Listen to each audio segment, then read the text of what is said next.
We're going live now.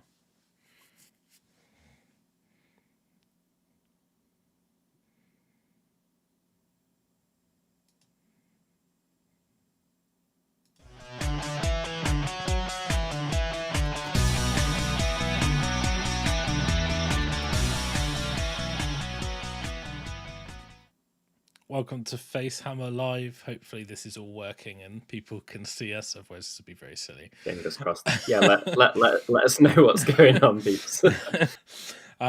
So we're here to talk about RealmHammer Paint Battle. So I'm joined by the excellent Chewy, or Battle Roll, or Tom, however you know him. Hello, Tom. Hello. It's very excited. Slightly terrified about the first live stream ever. That's all good. You and me both. No. And as always, by my co-host Byron. Hi, Byron. How's it going? Good. Yeah, good. So just interesting day. So been nice weather. So I've been outside. So it's all good. I've loved it. I read on the balcony the Slanesh book, and it felt like it was almost potentially summer because I wore a t-shirt. Oh wow! Yeah. I was outside in just a t-shirt. It was amazing. Exciting times, isn't it? It is. So we figured we would do a live thing. Let's give it a go. So hopefully people can follow along. Yeah, absolutely. And the point of doing this, guys, is because we get an opportunity to interact with you. So by all means, do just put it in there, and if we miss something, say it again. Yeah. Unless you put it in 3 times, in which case your thing's stupid. So just stop. Yeah, if we ignore you, there's a reason. Like, just take the point. You know, it's definitely personal. Please post about it on social media. We definitely. I'm waiting for Dan Mitchell to come in there and make 3 dry brushed army is grey jokes or something. Oh, don't. You can. Yeah. Anyway, so RealmHammer. So for those who don't know what the RealmHammer paint battle is, we're got a perfect example of someone who doesn't know much about it and someone who knows a lot about it. So we'll go into a little brief explanation.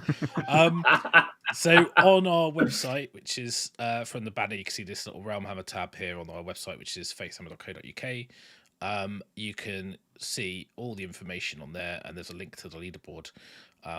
On there's the achievements. Now, the achievements basically throughout the year. So there's still time to get involved. It's sort of going to run all year. You can join at any point, dip in, dip out, doesn't matter. You've got layers. So platinum is kind of sits above everything, and then gold, and then silver, then bronze, and then there's some bonus. And so basically, if you do a bonus or a bronze, they can be in the same thing that you do as a silver achievement. I think that's right, isn't it, Tom? Yeah. So they kind of stack. So anything that's in bronze tier can be part of a silver tier, and anything that's in a silver tier can be part of a gold tier, and then anything that's in gold can be part of the platinum. So we wanted to do it that way, so you're not. We didn't want it so that you could be like, right, I'm going to paint this one model which is got 20 different things on it that counts for everything. But we also we didn't want to say, right. Hi guys, I use 7 kits on one. I want order and this and that in the same go. Yeah, but, exactly. Yeah, so at the same time, we didn't want to like make people have to paint completely new stuff for everything. When paint 100 million models. Yeah. Paint a full 40k army if you don't even play. I wish that was one because I'm doing so much of that. Well, we could make a full 40k army, I think, if we wanted it to. One bronze point. Can we have a pew paint an aircraft? We've got a Star Wars pew, I think. It's not. Yeah, but I mean, like a proper like 40k Aeronautica or nerdy. So I can't pop in with my little gyrocopter. Is that an aircraft? I don't know. Excuse me. I think technically it's an airborne vehicle. Yeah. So the idea is that you paint models, you get points like achievements on an Xbox. And to submit stuff, you go over to our Discord. And again, I believe there's a link on the website somewhere hidden away. Yeah, there you go. Facehammer Discord here. So you go into there, go into the channel, which is the submission channel. That's not a Slanesh chat. It is a channel for posting your models and your pictures. Also, like, we're going to show some stuff off in the show, and there's some really, really good stuff being entered, but don't let that put you off. The hobbyists we've got in our Discord, you know, people are there to help each other. If you want to ask for advice, there's a discussion channel. If you want some feedback, you can talk to us as well. And it's about helping each other and getting learning new techniques, getting your hobby improved, taking part, and just having fun, really, and giving you that motivation to go out and just paint those models that you might go, I ain't got an event, or I'm, you know, still locked down until September or whatever, so I'm not going to bother doing anything until then. It's like give you a bit of a kick to get those grey plastic figures painted, or just buy lots more and build them and put them in a cupboard. make loads of plans. Yeah. If that was an achievement, like build the Grey everything, Legion, and well, that's how I painted my first armies. I'm just going to lean into it now. So yeah, I mean, it's there for you guys to pick and choose what you want to do, how many points you actually want to go for, and I would say just set your own goals. It's not about like being above everyone else, although we do have a leaderboard, so that's a little bit just misleading, but it should be think of it a way to see your compete against yourself, even if you're Matt now murking himself because we're forcing him to paint more models. Forcing him, obviously he's not doing that to himself with our help. You can use it to challenge yourself, and let's say, I've never tried freehand, I've never done this, I've never done that, and set yourself those three and rock on, and it's at your own pace, and there are plenty of people to give amazing advice. Ross has already touched on it, but don't worry that your stuff's not good enough. The point is that everyone who's there, their stuff isn't good enough, and they're looking to do more stuff and tick the badges and improve and, you know, make themselves more well-rounded as a painter. Yeah, it just says paint an army or paint a model. It doesn't matter how, you know, it's not about how well it's painted, and that was, I think, was kind of the point. It's more about like just paint more models, and naturally you'll get better at painting. There's no magic wand where you just get to be better by not doing it, by buying equipment or by spending loads of time watching other people paint stuff, you know. I mean, on the subject of that, to all the people who've come from the Artist Opus channels, this is a magic wand, so... Yeah, but there's tools, and there's like learning to use those tools, but the best way to learn how to use a tool is to do it. So just use a tool, yeah. So like watching a video is useful because it gives you a guideline to follow. But, you know, part of the fun of this hobby is finding your own path and using bits from different videos, techniques, different inspirational things you've seen to go, I'm going to use this paint from an Angel Geralda's video, going to use some like weird gold flip recipe, but I don't have an airbrush, so I'm going to use my Series D to do it or whatever, you know, so you can do some cool stuff. So am I screwing up as well? That's the best part of this hobby that no one talks about, is being forced to confront your own mistakes and adapt with it, or maybe it isn't a mistake and you just got to get over your shit. It's exactly the same again. Also, exactly the same. Like, you're going to fail, you're going to make mistakes. That's okay. No one's going to die. It's fine. What's the worst? Also, like happy accidents as well. Yeah. Oh yeah. When you find color schemes that you would never thought to do, that it's like you just put a couple of random things together. And you're like, oh my goodness, this is amazing. Exactly. That's why I swear by this one, because where else am I going to learn that you should put like turquoise ink over dry brushed metallics that have been stippled with a plastic bag?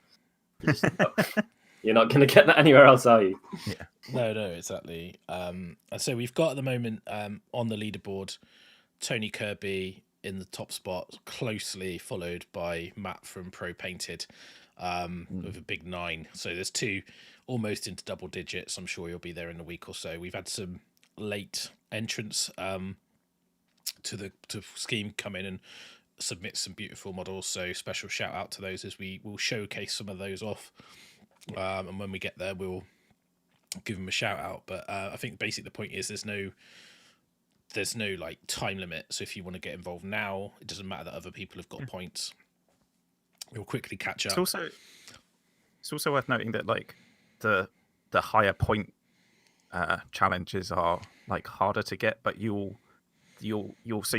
start picking up like the lower pointed stuff as you're working towards the bigger stuff, just by a matter of course. Yeah. So you know, people who have started racking up more points quickly have been able to, you know, it's because they've been focusing in on certain things to make sure that they've got, you know, a full army painted or whatever. And then there's whereas like people like me who have half started like 5 different things. I'm hoping that if I can finish a couple by of the them, end of the year, they're all going to come in at the same time, right? You're going to have a heavy November on you, Tom. Yeah. It's like that. There'll be that time where what you're doing is you're prepping everything, like just finish, almost there. Then there'll be that 1 month when you just finish like 13 things, and you just go whoop and straight to the top, and everyone's like, "Oh, I thought I had it in the bag, and he's overtaken me." And it's a genius idea. This is a genius idea. It'd be amazing. Just plan for Facehammer GT. Just get it all prepped, drop it the week after, and be like, whoop. So I think there's our special announcement might have just been ruined there, but we'll get to it. Yeah, it's fine. Yeah. I think the other thing we try to do, there's some slightly more silly things in there, like for people who just want to paint some cool models but haven't, like, there's stuff where you can paint like all of the gods that are available in Age of Sigmar, which you can't field them in an army or anything, but it's just, for me, I think it's a cool thing to be able to have all of those, and it's something I might work towards at some point. I'd really like to. I just need to pick up tech lists, and then I've got them all. Well, so like, for even if it's just like stuff, you think, I'd quite like to paint tech list, but I don't want to do a Lumineth army. Yeah, which is probably unlikely, having seen the preview last weekend. But anyway, if you do just want to pick up tech lists, and that's kind of the excuse to give them all. No, I don't know if I can. I can't. You can. I mean, you can. I would like to. Yeah. So there's some fun ones in there. You've got the old timer one, which I've prepped a model for that. It's on its way. So I've managed to get hold of a rogue trader, Gene Stealer Patriarch on throne with Magus Advisor. Oh wow, you're talking about that recently. Yeah, so I did pay a lot for it, but that's going to be my entry for the old timer. So I am very excited about cleaning up a metal model. Can't keep a straight face. The old timers. At least that one's old enough. Maybe it's knocked the edges off a bit. It's fine. The throne is amazing. It's what GW kits used to be. It's like seat, 2 sides, back, and it's like model back for those days. Model base done. Yay! Or you could have bliss barbs. No, they're not too bad. To be fair. We've actually added 5 new challenges since it started. So good segue. Let's go. It's people in the chat who, came to it from the beginning and haven't noticed that we've added 5. I think Russ has a handy image. I have got it up on the screen now. Fantastic. So we've got 5 new challenges to. We may add some more. We may not. We're not kind of putting a fixed amount on it. It's just if people there's a achievements ideas channel in the Discord. So if you've got suggestions for things you think would be really cool, then by all means, please do send them. Some of these came from there, so that's great. And we'll keep adding some sort of as and when we get cool inspiration, cool ideas. So the old timer was all the push I needed to buy that model. So we've got the grand. So the 5 new challenges. We've got the Grand Host, paint a 3,000 point army. The Demonic, paint 1 of each god's greater demons. This might include Be'lakor as the announcement today. So there you go. He's undivided though, so he's but I think if he's got the greater demon keyword, he's non-affiliated though. It's the affiliation technically the affiliation is the point of that one, right? But what's his commission if he's unaffiliated? He should be allowed. He gets the slot. He's then you've got the efficient, paint something entirely with contrast paints. That's a lot of fun. It'll teach you a lot about that medium as well. I painted a few Batman miniature games. Don't use automatic blue. Yeah. I actually it won't do anything. I use it. It's fine. You just have to use it on very specific things and normally just over white, and it is very washed out. It's really good for like glow, like white plasma glow and stuff like that. So, but don't expect it to be that color as it's just not, just doesn't cover all. Don't go from a snake bite to a thematic blue. It won't be pleasant. It won't be easy. Yeah, and I agree, Matt. He is a demon prince, not a greater demon. So there you go. He's getting lore checked in the chat. This is why we wanted the live chat. This is why we wanted live. I just want another excuse to paint another big demon, because I've painted all each chaos demons. You can paint a Bannercore. Maybe you have a one who's that's in control of the first among equals, and it's to paint Bannercore. Interesting. Although I don't know, the first among equals is a rule from something, I believe. So paint the most recent demon model. Can we have an achievement to paint that new Space Marine 10.7.4.5 with his bookmark? Is it with his different head, like with his weird feet? No, I'm kidding. Then you've got the magical paint all of a faction's endless spells. So and the old judgments or whatever name they have. Yeah. So not just spells. So if they're like the core ones are not spells, are they? Perfect one. Yeah, or the magnetic invocations for Fire Slayers, etc. That they all count. So one of those boxes, basically. So you get the free spells in a box and paint those. And if you did all those with contrast paints, you couldn't use it because it's the same tier. Unlucky. But yeah. But that actually, so we've got a question from JP about do Old Timer and the Polisher combo. So as one is in bonus and one is in bronze, yes they do, because they're in different tiers. So you can nip that in the bud if you want. Oh. So, but like that's the idea, is that you can combo stuff from like tiers below, basically. So if you could then combo that, you can then combo like that into something that's part of an army for gold, or part of something else, one of the other silver ones. I don't know if when you say like there's one, I think paint a new army. I don't know if that counts 40k. Well, we were sort. I mean, because obviously Facehammer, and it's on Facehammer's Discord. It's very AOS themed. If people want to paint a new army that is a 40k army, then by all means, get involved. I need to paint a Gene Stealer cult army, so I need like as much enthusiasm, kick up the bum as I can get from this. So I'm hoping that's what it's here for. Yeah, exactly. So 5 new challenges. So nice little graphic that Tom made there, and they're all live now to be achieved. Yep. Yes, Matt, you can polish an Old Timer, but they might like it, they might not. I don't know, but brilliant, love it. So we've got those, and I guess before we get into we've got like a special award. Do we want to do that after we go through the models, or should we do that now? What do you guys? Let's go through models, and then people can wait around and see we'll do the special. And we've got a special announcement as well after we do the models. So we're going to show off some of the models. So we took a selection out. Like, please don't take any. There's no bias or anything. It's just we pick ones out and like we grabbed a bunch. Russ wants to marry everyone whose picture we've chosen. If your picture didn't make it, that doesn't mean anything. So just don't worry. No less valid. So we just I just picked a group out, and we all had a bit of a peruse.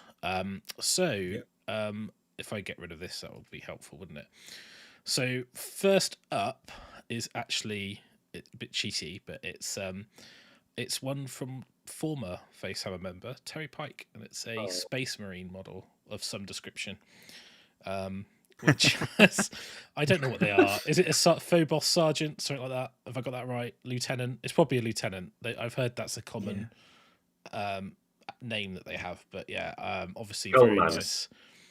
Yeah, very nice paint job. Done, yeah. So super crisp. Yeah, very nice. So I really like the little servo skull screen. That's pretty cool.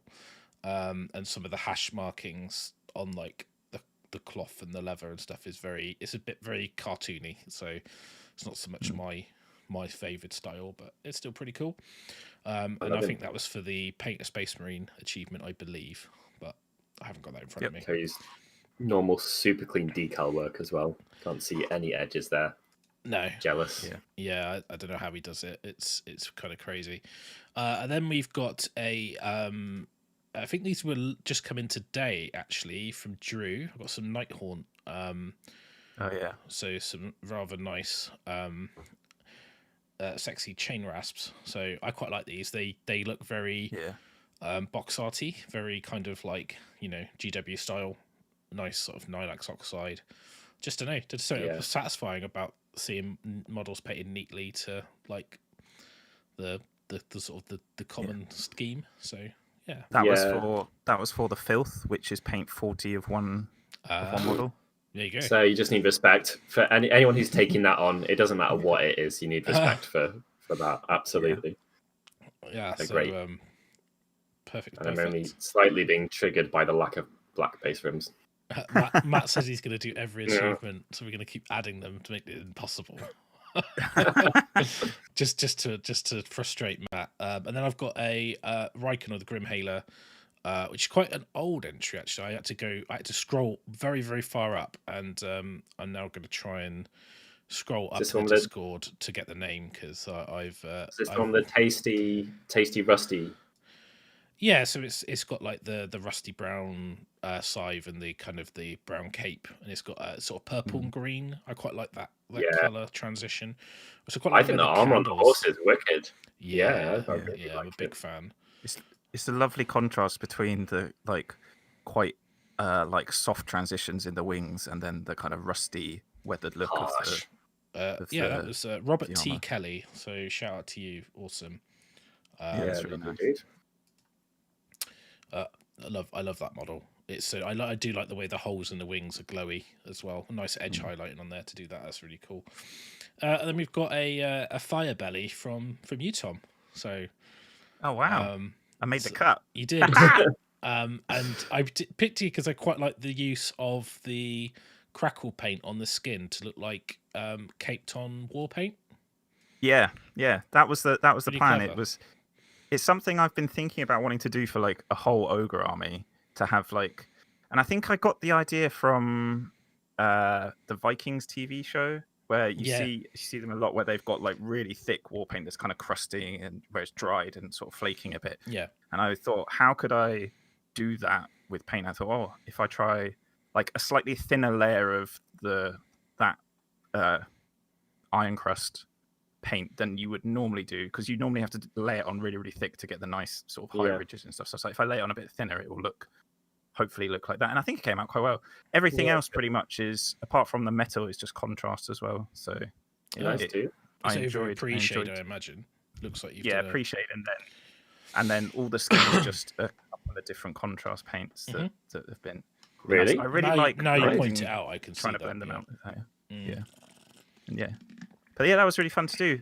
Got me the polisher, paint a fine cast model, and I kept finding bits of fine cast stuff the bridges. The bridges. Having to do. I think it'd be pretty cool. I was just thinking about what you said about that thick caped on like mud or like paint, and it just made me think of like you could do like a Catachan guy with that on him in like under a tree with like Tyrannid, and it's like cool. Predator, right? So it's like Arnie like painting up, like put something in like a lictor really in the water, and he's just like hiding, like don't look at me. It's nice to see something different, isn't it? I love seeing different textures everywhere. Yeah, I think textures are really like can be quite an overlooked massive thing. Just in terms of like, not in terms of the texture you try and get from painting in a different way. Like if you think about painting metal versus painting leather, like you might try and paint lots of scratches and stuff into the leather, whereas the metal you might paint it very crisp and clean and shiny. But actual like physical textures in terms of like, you know, do I paint certain bits glossy? Do I paint certain bits matte? Do I paint certain bits with like actual like using the texture paints that GW have, or using any other kind of texture paints and stuff? Yeah, and like even someone I was talking about in one of the groups about I've been dry brushing doing a scheme for Daughters of Cain, and I used Artisopa Series D did a whole snake. He gave Ryan, and there was an interesting comment about how like that dry brushing, the kind of nature of dry brush, you get a slightly more sort of powdery effect. Or certainly my skill level with it, you do. So, but then there was a suggestion that if I contrasted that with the armor being really glossy, then actually that in itself is quite a nice contrast. Yeah, absolutely. And so I think that's my kind of my plan to go down with that, which is a nice thing. Very underused, like going like I've like like not only color contrast, but you can go matte and gloss contrast, but you can even go like this is painted smooth with fine edges, and this is painted like rough. Like you see like light when it hits like a rough spun cloak will be a lot more. It won't pick the edges up as much. It will be much more diffuse because it's not a smooth surface. Whereas if you've got like a polished piece of armor, then it's going to have like the light reflections. And I think that painting to texture with using your mediums and using these techniques and these colors, you can get some really, really good effects for very little effort. And on to the next one, and that's Francois' Squig Force. He has got like multiple pictures and there's some manglers and stuff, but I've got the picture with just the loon boss and the 2 units of Boingrots and Squig Hoppers, because I just love these. I really love the sort of the turquoisey blue mushroom and like the yellow helmet or hoods of the guys. I think it's really nice. I even like how the red of the squig is slightly different to the red of the cloak. You know, there is a kind of a separation there, which is nice. But they're just really well done, aren't they? And they look really. I like the crystals being metallic's my favorite thing. It's just something I've not thought of before. Yeah, I'm down. Yeah, just why not? Like we're in a fantasy realm here. Right? Yeah. I think why wouldn't you do it? I think AOS has really opened up those kind of like wacky basing ideas and like doing the more kind of like alien-esque landscapes. Like I was very much thinking about doing a Zinch army with like shards of crystal, but actually thinking about it, doing them in metallic would probably look way better. Being there's also something efficient there, right? You can have them all metallic, and then you could wash them. Like if you wanted blue next to the blue horrors, and you wanted whatever next to other people, you could absolutely get that in a way more forgiving fashion using metallics and trying to blend up one of your basing details with sharp edges and metallic metal techniques or something. You could probably hit them with shifting paint. Like with using the Vallejo shifters or whatever the equivalent other brands are called. I don't want to get in trouble with trademarks. So you could use those and like because the thing about the crystal, it's got multiple flat surfaces. The light's going to catch it slightly differently, and that's how those paints work. So those crystals are going to look super interesting if you did that. So I might have to give that a go. Actually, I just got myself for a later date. Got myself. That's a really good shout for the shifting paints. Yeah. Because I've got on my Necron, so I'm going to do their bases. I've done green stuff rollers, and I've got like piles of rocks. But I might do the base in like the bronze green shift paint, and then pick out the recesses in like fluorescent, so it's like glowing through the cracks. I was going to do it like sheer, like a bit like Blackstone Fortress basing, but I think that'll work better and be a lot easier to do. So I have to experiment with that. I mean, it's still a project I want to go back to. Back from when Dominus comes out. So Francois, I love the Loon Boss. It's a great model. I just love the fact he has to stand on mushrooms to look big. I think he's did a great job. Nothing wrong with that. Yeah, absolutely. And now we've got. I had to put this in because like it's so cool, and that's Mandalorian and Baby Yoda from Matt Lyons. So I believe this is a 3D printed model, but I love Mandalorian, so I was like, I love it, and the paint job's really nice. So a big fan of this. Don't cool. Star Wars voice. I love the Chinese Matt. All of Matt's Legion stuff is really good. I think he won He won a thing at one of the Facehammer painting awards with his Land Speeder. Yeah, it's nice a couple of years ago.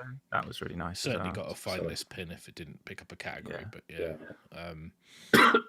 Wicked basing as well. I just really like the way that the armor on Mandalorian looks like. It's got that kind of sheen that you would have, because it's quite high gloss armor in the series. It's very very it's quite a big important thing is the armor. So I think it's done a really good job to get that way. I forget the name of the mineral. I'm sure someone in the chat will tell me what it is called. Some space nerd armor, but yeah, and obviously like Baby Yoda, can't go wrong with a Baby Yoda model. So yeah, really nice. Then next one is a Dreadnought, I believe, from Forge World, that's painted by our very own Les. So absolutely love the job that he's done on this with the transitions of the red. It's just so good. That it is just absolutely amazing. So I love that even the script on the front plate is done really neatly. Yeah, pretty solidly. Actually, it's hard. It's not like that's a flat banner at all either. It's just difficulty within difficulty.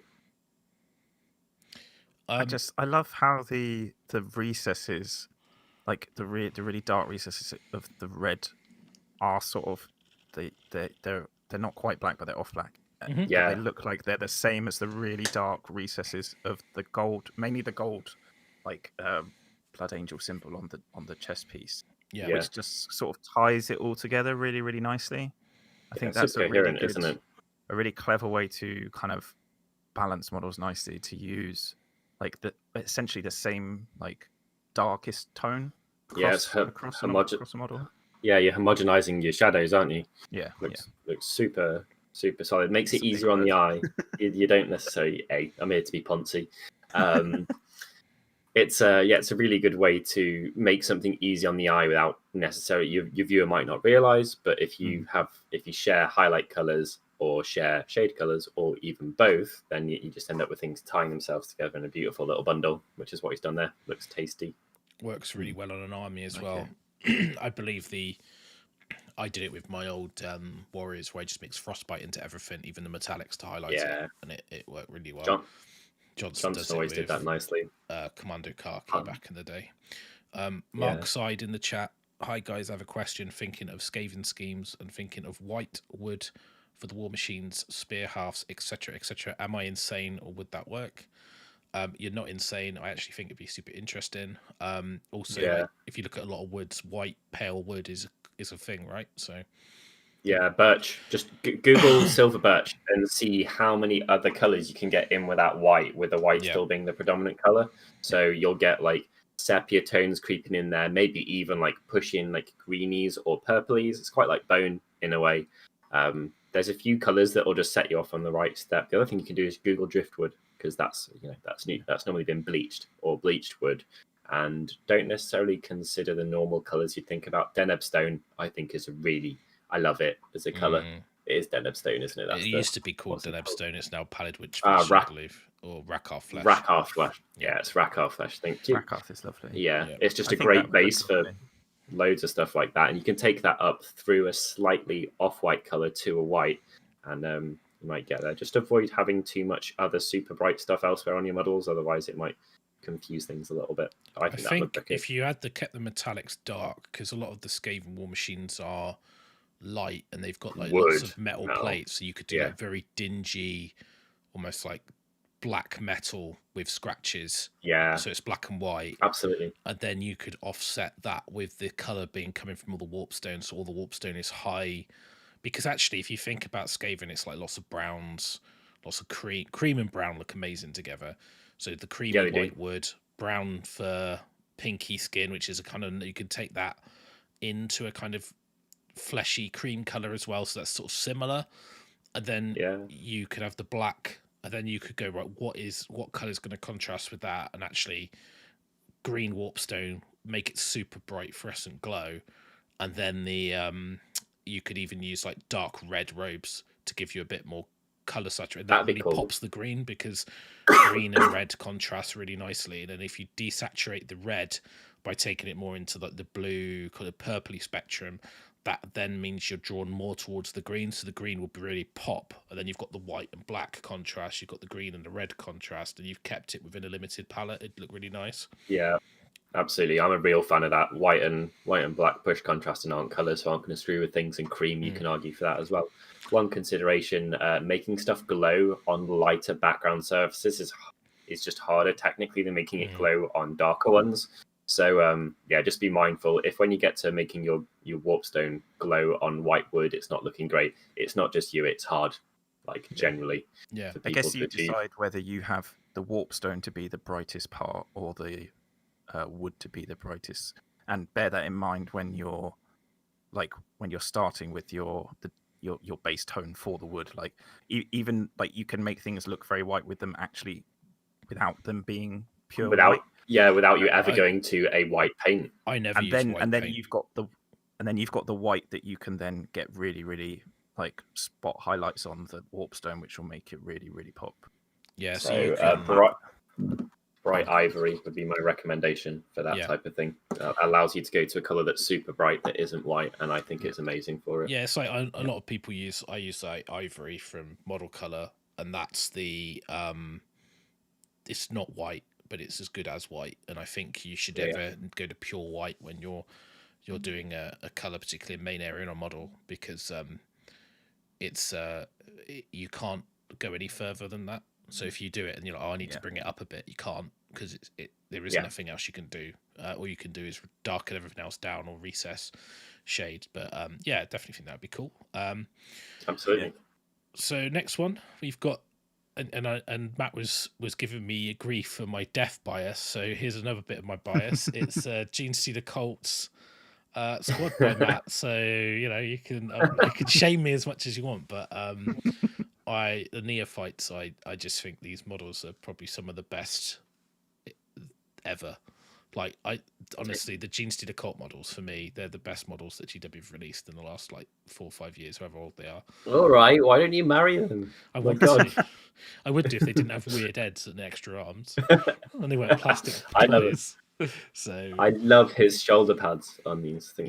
The scratches that stripe, on the dark red. Yeah, well so executed, dude. Like really good consideration. Without that stripe, those guys would look still awesome, but not nearly as cool as they do now. So I think that's a fantastic decision. I just just a big fan. I like the I think these are a one of the cults that are in the book with the orange. But I just absolutely love it. So much character. Tasty dude. List what colours you used for the glowy bits, please, because I'm interested. Yeah, I wonder if do you reckon Tesseract Glow is featured there? Maybe, or maybe another fluoro. I like my fluoros. I'm interested to see. It's another Matt. So this is his Mortec guard with his little back banners that he's done. So some freehand on there. So good. I love for me, one of the things about Mortec I really don't like is the helmet. So I love the fact he's giving them little hats. Yeah, absolutely. Yeah, really nice. Just clean. Yeah, and it's his whole army is like in that style, and that red samurai armor is kind of very iconic for sort of the Japanese look that these models do have. There's a lot of Oriental influence, and Matt's really lent into that with the Blossom and his theme of his army. Marshall Bros. Matt says his Gene Stealers were Tesseract Glow. Yes, awesome. I win. So it's a really nice effect. I think I've shown these off before. These Lumineth in the green and orange, which is Sir Percival's. I'm sure we did a show and we picked a couple out early on, and that was one of the ones I picked out. But when I was going back for it, I just love them so much. They're great, absolutely lovely. Really, really like them. One thing that I would potentially consider, which is a horrible thing to suggest, is the symbols in those guys' helmets haven't been made the most of, and they're naturally falling where the scheme gets dark. If you were feeling ballsy, you could carefully dilute something and just like ink drop in carefully, and then even wipe over the thumb to get rid of excess or something.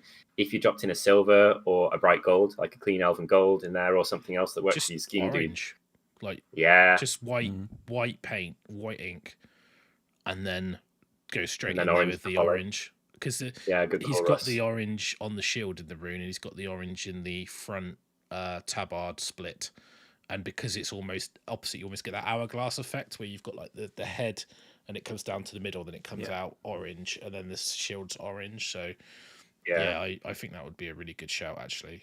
I think they're literally that away from being like one ascension more badass. So yeah, I love love the Blackguard heads, so it's a great use. Fantastic. Anything to get those stupid Lumineth heads. So sorry. And then it's Sir Percival again, I believe, which is funky Necron warriors. So these are just like little more to add. They're just very well considered. Love them. Yeah, I like the basing, like simple. It the sort of the incubi / Cybrite armor with the bronze, like green and bronzy gold, like it's sort of that sort of ancient gold look. Black and luminous green, silver, just really simple, but looks amazing. So again, I have a soft spot for Necron, so yeah, it's just the Rust Bias show. Sorry. Paint models I like, and I'll feature them now again. Featuring an awful lot of Lumineth for considering that's the case. We've had quite a lot entered actually, and I think maybe because it's such a monumental task painting them that you almost have to, like go, oh well, I've painted my I spent these like 50 hours painting this one unit, so I might as well get a point for it. Anyone who's going to attempt 40 of these needs like double medals. Well, to do 10. So this is Lurking Worms Lumineth, which is for the box art Wanker Challenge, affectionately known as So I mean, I think they're gorgeous. They're just really nice. Like, I mean, the models. I mean, I say stupid helmets. I actually don't mind the Wardens. I think their helmets are fine. It's those new Swordmaster guys. They've got like I don't know. Just it's almost like they stopped casting the rest of the helmet and just left it. It's like, oh, it's just a bit of mold, bit of mold slip. It's fine. But these are really good. So I really like these. Clean. I think solid. The fact that it's not. I really like that they're quite cold bases as well. Yeah, I think Matt's used the Shattered Dominion bases because I think everything, or almost everything I've seen of Lumineth has always been you've always had lots of foliage and lots of plants because that's they kind of come with the bases and they're all shown like that. But I think having them sort of not with all of that, I actually really like, and it makes and it works, and because it works well with the bring out the blue in the rest of the model. And he's just like you say, it's just they're done well, they're nice and neat, and they just look really cool. It's like the cream and the white are different but similar. It's a very nice. I mean, it's the GW scheme, so nice job. I try and tie in the beigey stone with a basing somehow a little more because it looks like something different was dropped on something different potentially. So maybe you can see that a bit of the same colors have potentially been washed into the champions base detail that are on the lower base, but maybe just a little dry brush around the base of those things to show that they have been rubbing up against the darker bases would help tie it in, because it looks a little bit like something's been plonked on something else rather than this is all part of the same dusty world or whatever.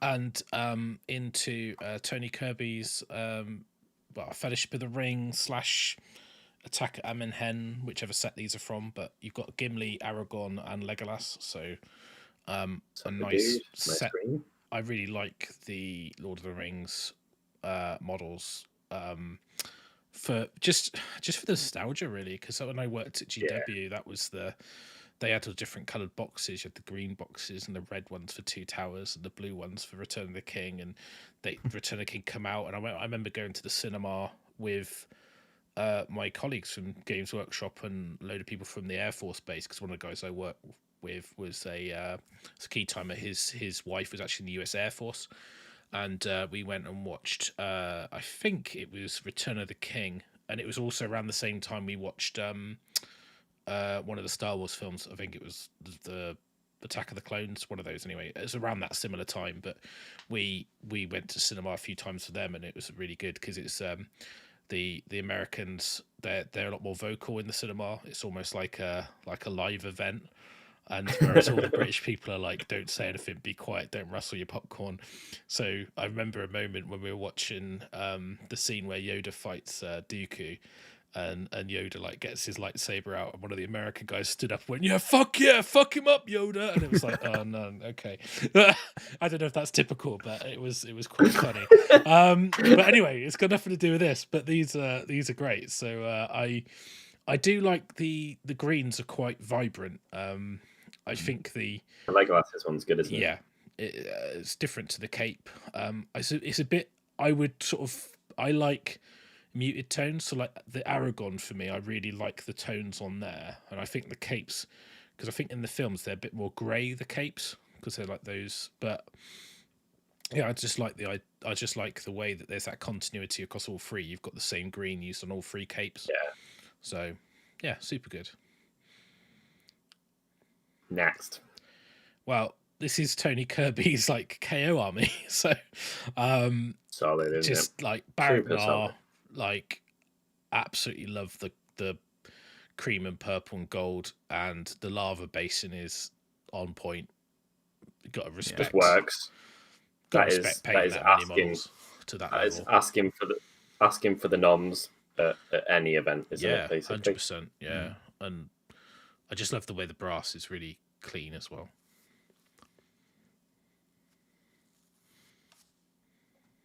Lovely. And I've got a skull. Sorry, just ogling at it. Yeah. Sorry. I was waiting for you to jump in, Tom. I thought you wanted to say something. I was like, I'll no, stop. I was just ogling. I keep mesmerized. I keep hitting stumbling blocks trying to paint KO. Yeah. So I'm always super impressed whenever anyone does more than like 2.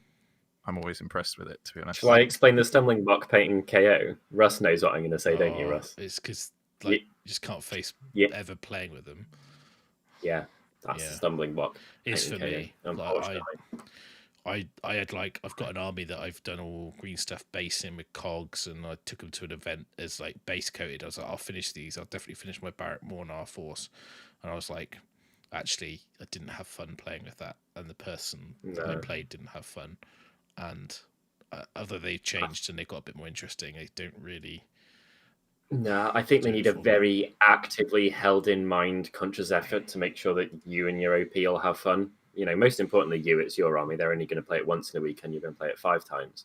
But I think if you are building them, there are some. Maybe that's a subject for a future episode, but I think there are a few things that you can do to make sure that you don't find them becoming stale. Obviously, they may completely suit some people's play styles, or they may be well into it, or they've invested so much into the theme. But I absolutely love the models, and the army that I want to paint for painting's sake the most in all of the game is KO, and they are also quite low on the list of armies that I would like to play with, and that's why it's never happened. But I would love to paint one, efficiently metallic it, and then weather the hell out of it and streaking grime it. I know you're the same, Russ, but it's just not happened for that reason. I think I just keep going up. I've got so many ideas. Like you could do a minimalist concept with glow. You can do it with like say with streaking grime. You can do it like super clean.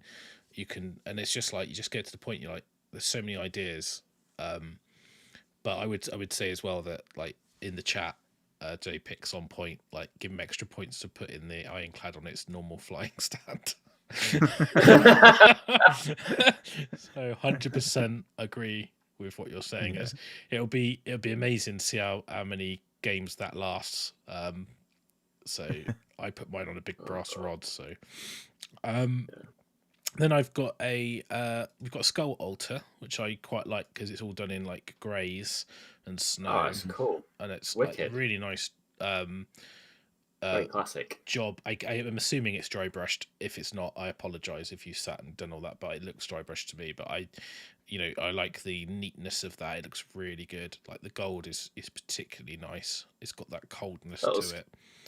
The little scratches in it add quite a lot, I think. There, if that was just flat, it'd be completely different. But those scratches are shifting way above their weight in terms of what they're doing to that final paint scheme. Love it. Yeah, in the black recess area. Yeah, I believe they're sculpted, but they've been picked out with lines, so that's really clever. Well worth it. And all those skulls, and this is from Night Gobbo.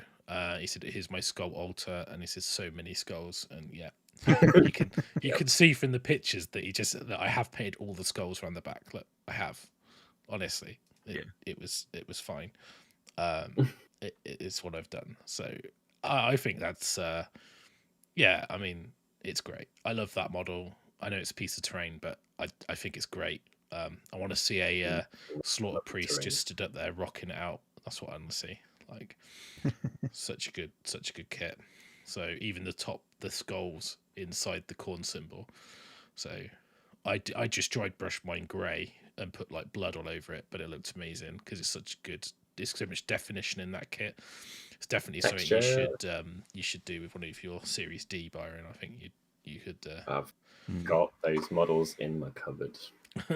It is perfect. And then this is a bit of a strange one. I mean, I had a lot of questions about this achievement. This is Tony Kirby. It's the colorist. Yep.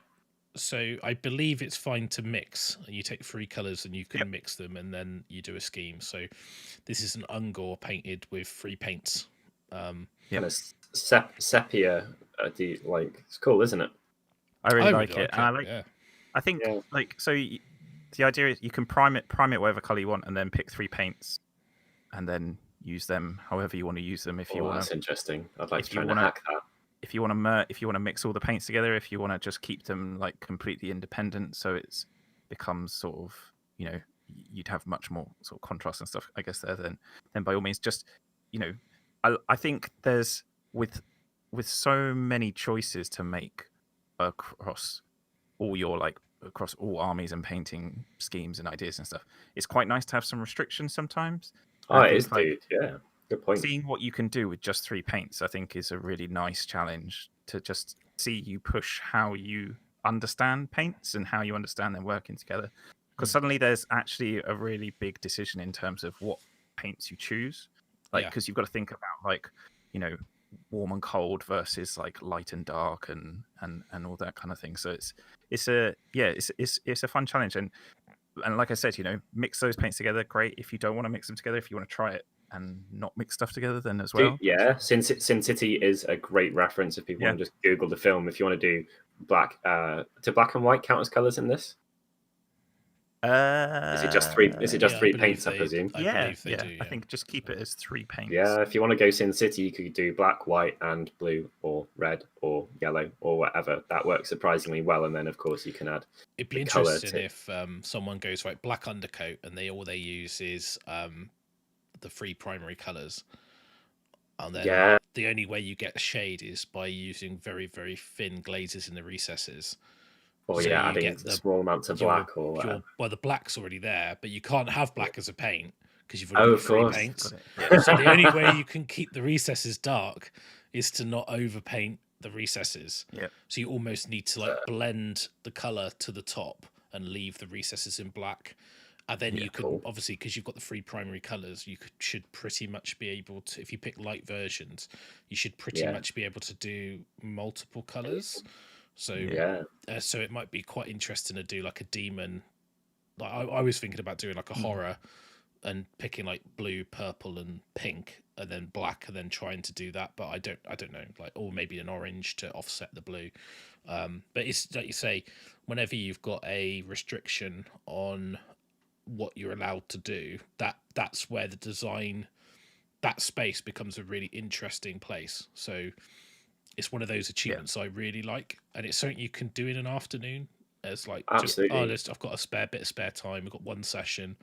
Let's just give this a go. I've got a black primed whatever in my cupboard. Everyone's got a model that's been primed and great not painted, excuse to paint something non-army, right? Because it's not going to take too long. By definition, it's not going to get too complex unless you start trying to, reinvent impressionism on a model or something, in which case I'm sure it'd look sick and be really interesting. But you can just sit down, hour and a bit, and then have something cool and be like, well, I learned some stuff. Next. What's quite nice as well, Russ, is where you're talking about the, like, you've got to be careful by not overpainting the recesses. We've kind of now with the what did I call the contrast one? I can't remember. Sorry. The efficient. You've kind of got the flip of that where you can't add like the lightness into it because the contrast paints will essentially kind of start darkening things down. So that I quite like that those are kind of almost sort of opposites to some extent in terms evil of twin. For me, like that contrast style like I spent a lot of time when the contrasts come out playing around with them. I did a Slanesh army in them, that taught me a lot. And then I did Batman Miniatures gang, which is the Riddler gang, and that was done. And what you do is, I wanted the green to be yellow luminous. So what I did is I painted the area in one of the greens. So what in the yellow first, then the green over the top of it, finned. And what it does is it pulls the yellow back into a, you almost get that Tesseract glow, Warpstone glow color. You don't have, there is a contrast called Warpstone. It's not really as yellow, and I wanted the highlights to be really yellow. So that's how I did that. And you can even do weird things if you've got a textured model and you're saying, well, actually, I want the tops of it to be, like, say you've done like a grey primer, you could actually just use a finger rub to take the contrast off the ridges. So there's a lot of stuff you can do with it where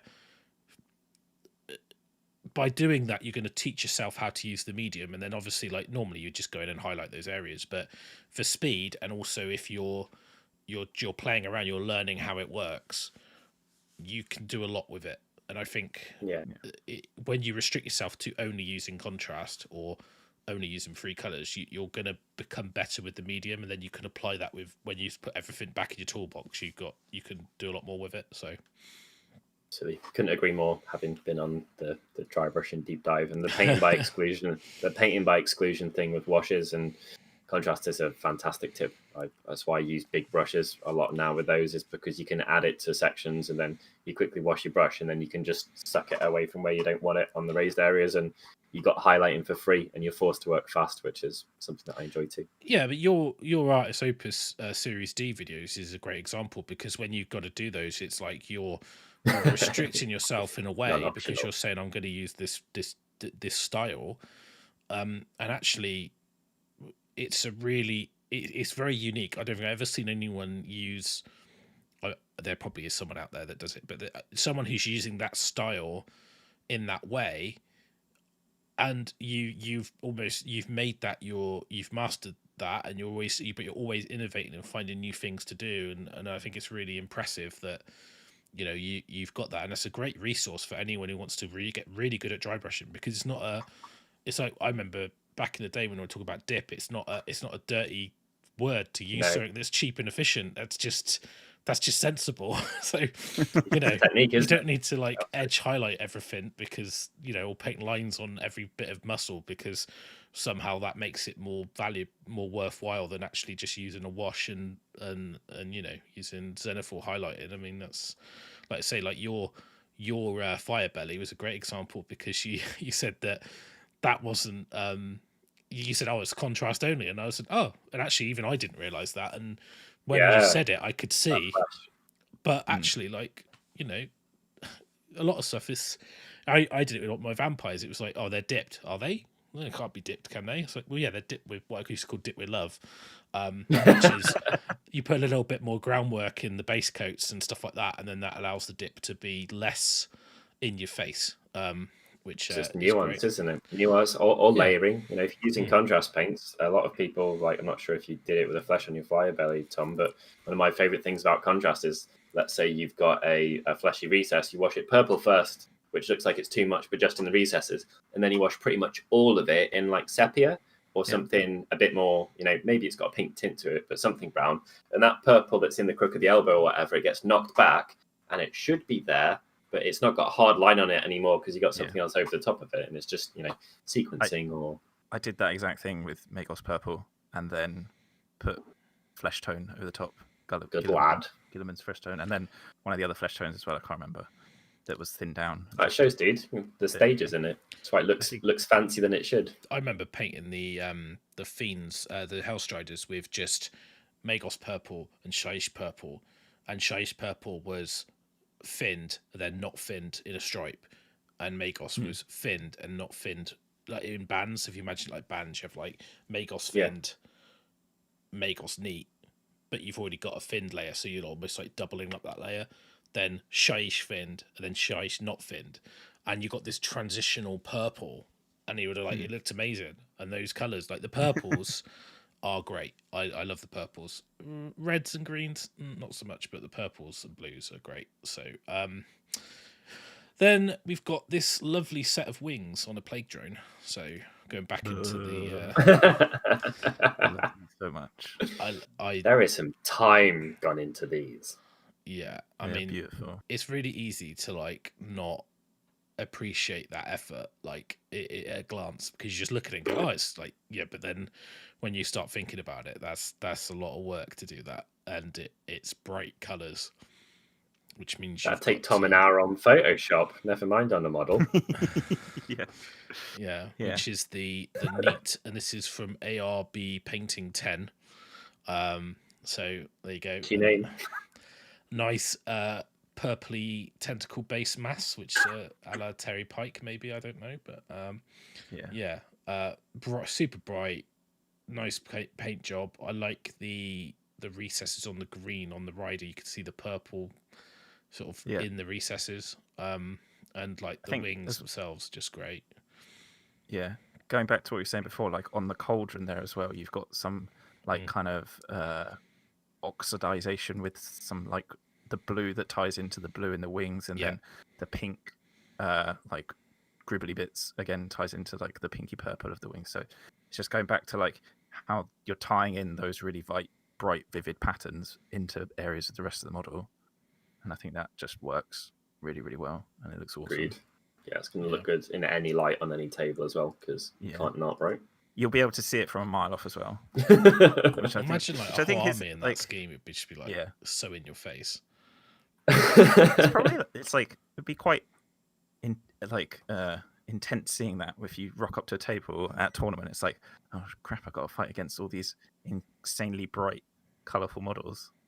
Might be quite psychological warfare. Yeah. Interesting thought. And then I know we've shown the army, but it's a close-up of the frigate from Tony Kirby. So it's the freehand on the side. I quite like the runes. I think just solid, isn't it? All works. I think he even like worked out what the runes said, and it was like ablative wound or something silly like that on one of the models. Like actually like lent into it and was like, oh yeah, this is the this is actually its job. Words. So so when I did my Fire Slayers bases, I 3D printed them, and they had loads of runes on them, and I spelt out that like Tom is rubbish at Warhammer in runes, and so that's what it says on all of my Fire Slayer bases. Was it prophetic, Tom? Yeah. Yeah, I didn't do very well at all with it. Written in the sands. Yeah. That's cool. I love it. I've never noticed about that model before. It looks like its keel fin is pointing backwards, whatever the appropriate boat nautical term is for that thing.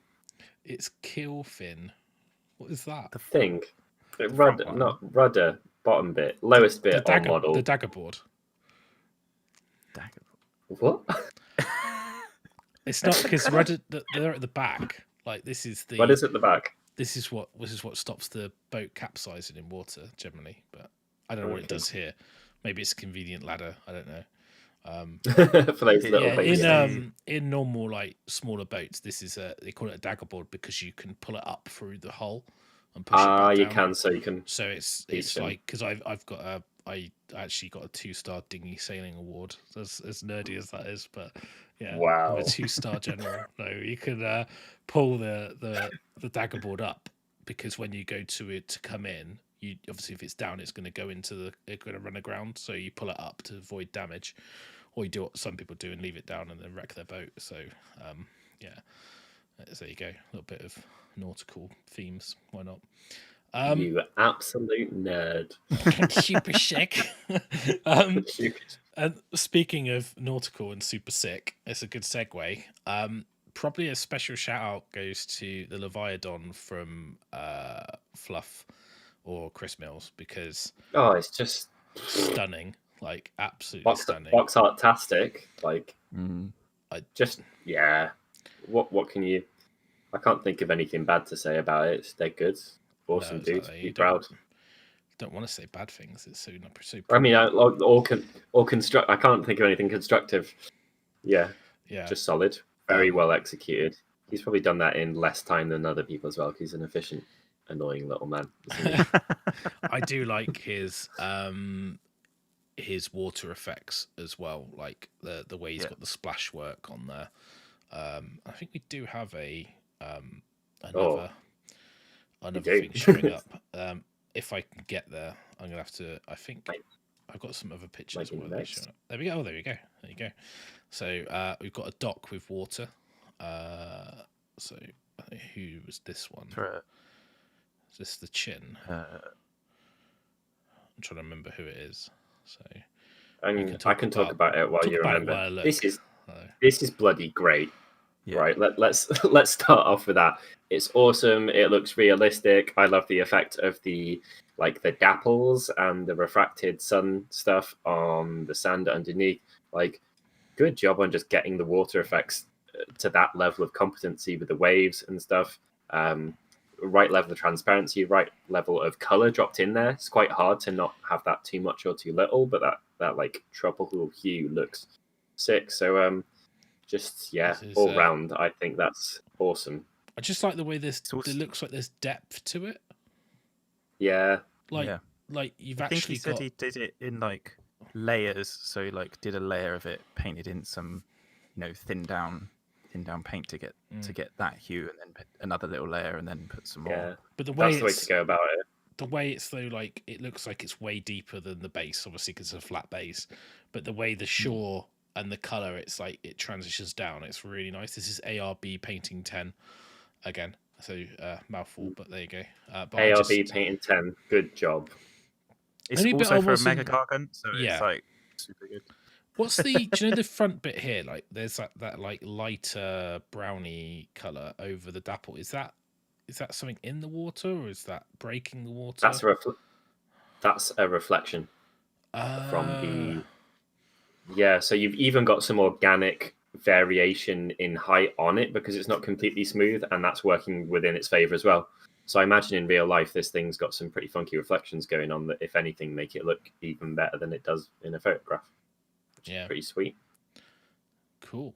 And is that's not the end. Why is that stop working? Lovely work. Dry brush the wood more though. You just love that contrast, don't you? So yeah, I do. I wouldn't ever look past free texture like that. That's a gift. Exactly. And then OBS has not picked this window up, so let me just double change that. You can carry talking about it and how amazing it is. While you're fiddling, we have a question from there we go. Got it. Tion's Trash Bandits. Are you guys going to show any of mine? It's Tion135. Did we show him earlier? I don't know, but I've got this other entry, which I think is his, actually, which is the Goliath Warcry Warband, which I don't think you guys have, but yeah. That was yes, this is one of his. So it's not Goliath, that's Necromunda. What's wrong with me? Space Bros friendship group. No, it's the Warcry one. So it's the Iron Golems, which is the so they got the really nice red armor, and that's fantastic. So yeah, so that's it's all red and metallic-y, isn't it? Yes, it's almost like it looks like red contrast over metallic. So I think it might be red contrast. It might be Angron. It might be Tamir Clear. But yeah, it's I can't get those anymore, which is a shame. But yeah, so red contrast over metallics. Any contrast over metallics gives you some really nice effects. Yeah, absolutely. And I still remember using the Gryph-hound orange to over silver that ends with quite a nice sort of goldy brassy kind of look. I think a really hyper efficient way, if you've got a model that's got both silver and gold or bronze required on it, something that I've fallen into love with heavily and fast is just dry brushing the entire thing from dark to light silver, the entire lot, and then couple of stages of wash over the wanted to be gold section, and that, or with you've got contrast like Iyanden yellow for that. It's pretty tasty for it. And what you can do is you can hit them with one layer of Iyanden, then dry brush it again to hit the edge of silver, with your final silver more, and then hit it again. And what you'll get is a deeper gold and a lighter gold on the edges. And it feels like absolute cheating because it goes so fast. And you don't I absolutely love Retributor armor. Like, any excuse to use that paint is a good one. But if you are looking for something interesting, that type of stuff is underrated. And you can do the same. Like, you can wash your rivets with purple and then wash the entire thing with a Yandon or something like that, and you get nuance and depth to the gold. It's just good fun. Yeah, I'm really interested to try and do like a Stormcast army or something. Oh yeah. Basically, to spray the whole thing lead belcher, dry brush it up, and then just go to town on like different colors, different color contrasts. Try and get some Completely, fun, yeah. different hues. Hello Knights just scream for it. So if anyone wants to Tian pick an says- efficient army for the paint battle challenge in general, Stormcast, they are so good. Except the one where you have to paint one of every unit in the because there's way too many. 27 characters later. I need to get over it. It's weird now because you think Iron Jaws, but it's in the War Clans books. Does it mean you have to paint Bone Splitters? Probably not. It's different allegiance, right? I'll see out Bone Reapers would be an easy one. So probably that's the end of our photos. So lots of nice stuff in there. So keep them coming. Thanks for your interesting submissions. Huge range of stuff as well. So like nothing anyone's doing is not worthy or anything. Loads and loads of stuff in there. Absolutely, yeah. First model, 560-second model, doesn't matter. So we're super looking forward to seeing what other things people post. And there's still plenty of time. So the end of February, it's March next week. Or tomorrow, I should say. So you can still join in. Still lots of stuff to play for. But we do have we decided to, every time we're going to do one of these update shows, I think we might do one every other month, maybe, depending on what Tom's availability is like. We do sort of every 2 months. We give a little shout out to someone who's we talked about the Hobby Hero Award, haven't we? And about the people that really embrace the whole thing. And we want to give a special award to absolute paint lad, pro painted Matt Lyons, with all his engagement. And so well done, Matt. Well done, Matt. Yay. Thank you. I should have Matt's had some just been really great. applause. Yeah. I mean, Matt's been really great in the chat and in the Discord, just encouraging everyone, taking he's part. encouraging me by his presence. Yeah. And it's and that me. kind of it's that kind of like hobby kind of hero addiction that you get from people just being so buzzed about stuff that makes you want to go and do stuff, which is what it all is all about, really. Hobby, encouraging the hobby. So thanks very much, Matt. Appreciate it. Appreciate the support, and well done. And well done for your absolute mammoth effort of points, but also the main thing for us was the engagement with other people and the sort of the encouragement and help, even to me on private WhatsApps, giving me advice. It's good. It's all appreciated, and I think that was the kind of core of, although there is the achievements and there is a leaderboard and stuff that that helps some people, but the kind of core reason was to get people excited about hobby again, when last year it was easy to not be excited about stuff because there wasn't any events going on, you couldn't go and play games with people and stuff, whereas it's also nice to have an international reason to do that, because it's just, some people may never get to another country to play Warhammers. This is a really sweet way to get anyone from anywhere in the world, have a reason to talk with anyone from anywhere else in the world about their shared love. And it doesn't require like a £2,000 investment to fly to Australia or whatever.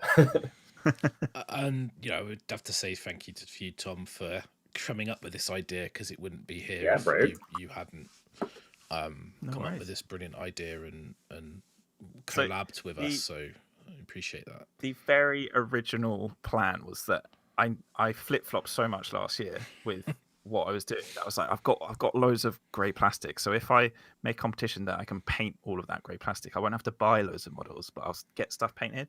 Yeah. So far, I've bought 1.5 new armies, so it hasn't gone entirely as my original plan. I was like, I'm not doing Slaanesh. I've now bought Slaanesh, and I've ordered more Slaanesh. Yeah. And I'm like, I've resisted Slaanesh so far. Although I have a demon army of Slaanesh, so it should be something that I should probably look at. But I've been busy this week. I found all. This is just everyone like, I'm joining in too. Look at all my fiends. I'm so glad I don't have to build them. These are actually Les's fiends that he sold me, and they were all built. Sweet. And now they're finally bargain. Just this feels like I feel like I've achieved so much, yeah, I've been making lots of these cookies, which are my clay bases. So, oh, nice. Yeah, so they're just through my roller, so through my pasta maker to make the sheets, and then using green stuff rollers so using the green stuff rolling pins for people who don't know what they are. Green Stuff World, I think Element stopped them as well. And then I'll drop a link in. Oval cuts, and then I use. See, you can tell I'm at my hobby desk, can't you? Because I'm just pulling all this stuff out, like completely unplanned. This clay, so Super Sculpey. There's a link in the description to I've got like an Amazon page, which has got like all the hobby stuff in a thing that you can buy it from there. So this stuff's in there, and so is the pasta maker. But yeah, super good. I basically, it's like home baking, but it's just models. So I've been I watched it's sort of tangenting now. Sorry guys. I watched a bit of the Vince 5-hour Slaanesh show. I didn't watch all of it. Sorry, Vince. There was a summary section, so I skipped quite a lot. I think it didn't help that one of their guests was drinking quite a lot of wine, and by the end of it was getting a little bit rambly about Beasts of Chaos. So I was like, "Where's my skip button?" Taking the debauchery seriously. So I was kind of like, "Yeah, I need to get to the TLDR version." So, but one of the things that has been talked about a lot is, and someone in the comments on our previous Slaanesh deep dive is talking about Slick Blade Seekers, and I've already got 10 Blissbarb Seekers that I haven't started building them, so they could technically be Slick Blades, but I was like, I'd probably want to try them out, so I've bought another 10 of those. So I've got 20 Slick Blades, 10 Slick Blades and 10 Blissbarb Seekers, because there was some cool stuff with Seeker Cavalcade and piling in from 6 and using the stop you pile in from a keeper. So definitely something I want to try out on the tabletop. So I've bought more Slaanesh, so I had to make more of these bases. So that's what that was. And also, bizarrely, like Gluteus's base is it's actually under my keyboard. That's why I can't find it. It's massive. It's massive. Look at that. It's as big as my head. Look, this is Gluteus's base. Like, what is that? Wow. Like, that's a night. It's a night. No, it's bigger. It's a night base. Wow. It's Imperial That's night not base. bad for. He's got auras. That's a plus. As far as I'm concerned, on the table, that's a plus. An extra right? 6 inches, bruh. I thought he was on like the 120 oval. That's what I thought he was on. I was very surprised when I got this out. Look at that. Look at my head. And I was like, about the size of my head. Yeah, it's true. Which one? No. So this literally, I had to do a base print for that. It's a bit tricky. It's a little not very neat, but I'm going to put sand on it as well. So is it weird that now that I know his base is bigger than I thought it was, I want it more now? Of course you do. Yeah. Says the man with a mega gargant on his desk. Actually, I looked at the kit, and it's only 2 frames, and it's really well designed. So I honestly think it's a really nice. It's also kit kind to of do. halfway between model and scenery, right? Given his nature, and that is an appealing thing. Like for sure, that is an appeal. I quite like the idea of there's because GW done a few models like that now. There's that on Catacross and the Triumph of St. Catherine for 40k, which I suppose feel much more diorama-y type collections of stuff as opposed to this is a model on a base kind of thing. Yeah, thinking could maybe do you a challenge to paint all of the diorama pieces that they do, which would be probably a year's worth of challenges in itself. God, the big undertakings, Catacross, like there. Catacross isn't that hard to paint. Honestly, there's just a lot of stuff. So I tried to make him in as few sub assemblies as possible to be able to get to all the bits I would feel like I need. And there's still 12, I think, for me. I did mine. I had the guy with the bird cage because the bird is in it separately. Yeah. So I've got half the bird cage and the bird separate, and then you have one for each of the guys. And Catacross is in like 3 pieces. See, I had a couple of the guys I had separately because some of their cloaks are really fiddly to get to. I felt it's just when you dry brush it grey, it they are OBR are hard. All I did with my OBR is literally pre-shade contrast through the airbrush, contrast over all the areas of different colours after I dry brush them, and then all I'll do is go in and line highlight them. A very hard army to do anything more than that with and be rewarded for it. I think Matt's a good example of how to take a very intelligent approach to OBR and try and sex them up, because I think they're fairly the progression curve between like hours spent and end result achieved. I think it doesn't go like it's not like smooth. It's like and then you're like loads. There's a big drop off for time, isn't there? So you got like your little bit of time, looks great, then spend loads of time and you kind of do this then. Yeah, massive. It's like you spend like 20 hours to move like 2% in equality. That's why it's a lot more like old GW models. Yeah, so like you could do them really quickly and they look fine, but then to get them, that's why I'm absolutely in awe of the heavy metal ones, especially when you see them in person. Because I remember being up at Warhammer World and looking at them in the cabinet and seeing them, and I was just like, these are just like, this is. I know they get paid and to paint every day and they're professionals, but that's just next level crazy. Yeah, I just looked at them and they just look. And it's the same with the Gene Stealer cults when you realise they've got all the veins in the back of their heads and you're just like, those guys have got a harder and harder job, haven't they? I'm like, well, it's next level. Well, it's just like obviously next level, but it was Lumineth. Poor boys. Imagine painting. Because they have to paint resins as well. They don't get plastics. They have to paint resin models. So imagine how fiddly they were. Oh. Well, I don't even want to think about it. I really struggled with my OBR schemes. I think I ended up doing like 10 plus different schemes. Not surprised, dude. I had a really cool starting scheme, which was like this awesome red and blue type of shift between I like that. Like red underneath and blue on it's top. Not my lighting, but then I like it. But it looks which looked really great at that stage. But taking that to as soon as I started like painting in details and stuff, it suddenly looked awful. Yeah, and it just it's because the moment you decide to take that step, you then have to put like 4 times more time than you've already sunk into it. Like that's the difference between old and new GW models. Generally speaking, is that rather than imagine painting a metal goblin bolt thrower or something like that.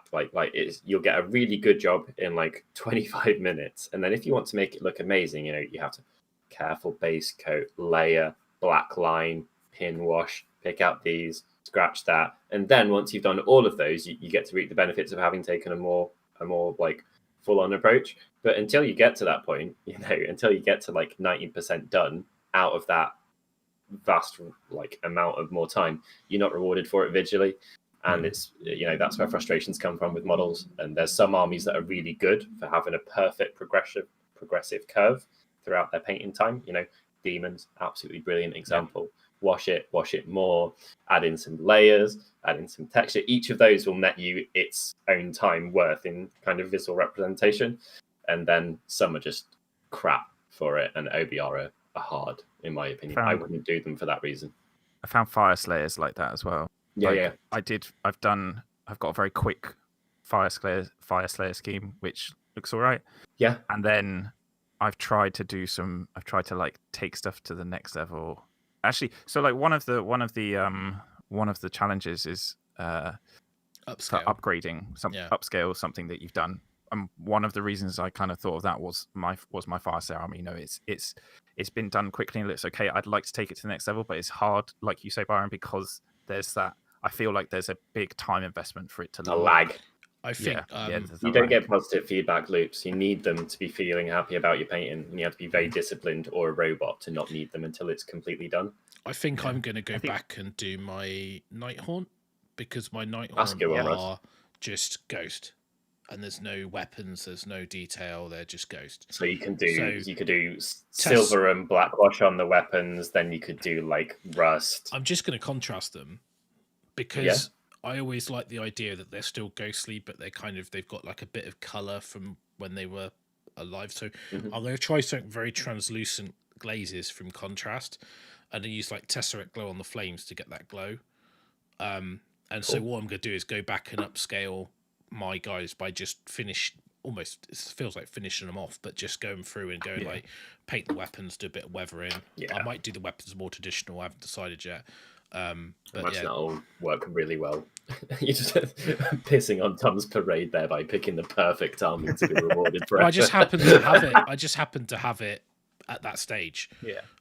So like for me, it's an excuse to go back and touch it up. So just going back, Byron, to talk about that like feedback loop. So I think there's my fire slates, for example. I think there's ways I could do it without, like, ways I can make it look better without really like achieving the next technical level, if that makes sense. Like for example, by painting patterns into the hair as a nice quick way to kind of be rewarded, or airbrushing the roots of the hair to be darker, the roots and then the peaks to be lighter. You could I was going to say you could smush careful dry brush tattoos and then spray them with a green or a blue or something that you wanted to be glowy or something like that. There's definitely some hacks there. Because I think you could go to your bone splitters and you could use that crackle paint to do like war paint on them. Like, because you've got like bone splitter army, you could actually like cape up their skin with that like paint. It's a shame it doesn't do white either. It's a shame they don't do white crackle paint, but they do black. So you could do it black with a dry brush, and then it'd look fine. So, but I was going to give. You could add enough strong color into one of the lighter crackle paints to get there, and then dry brush that. Perhaps. Imagine if you did like black, and then you washed in. You could do this on fire slates actually. You could do like the black crackle paint on the skin. And then wash in white in the recesses and then make it look like fire. So they've almost got like burnt patches on their skin. So it's almost like fire's coming out of their skin. Yeah. So you might better do it on the runes, because the runes, they've got like the runes, haven't they, on the skin?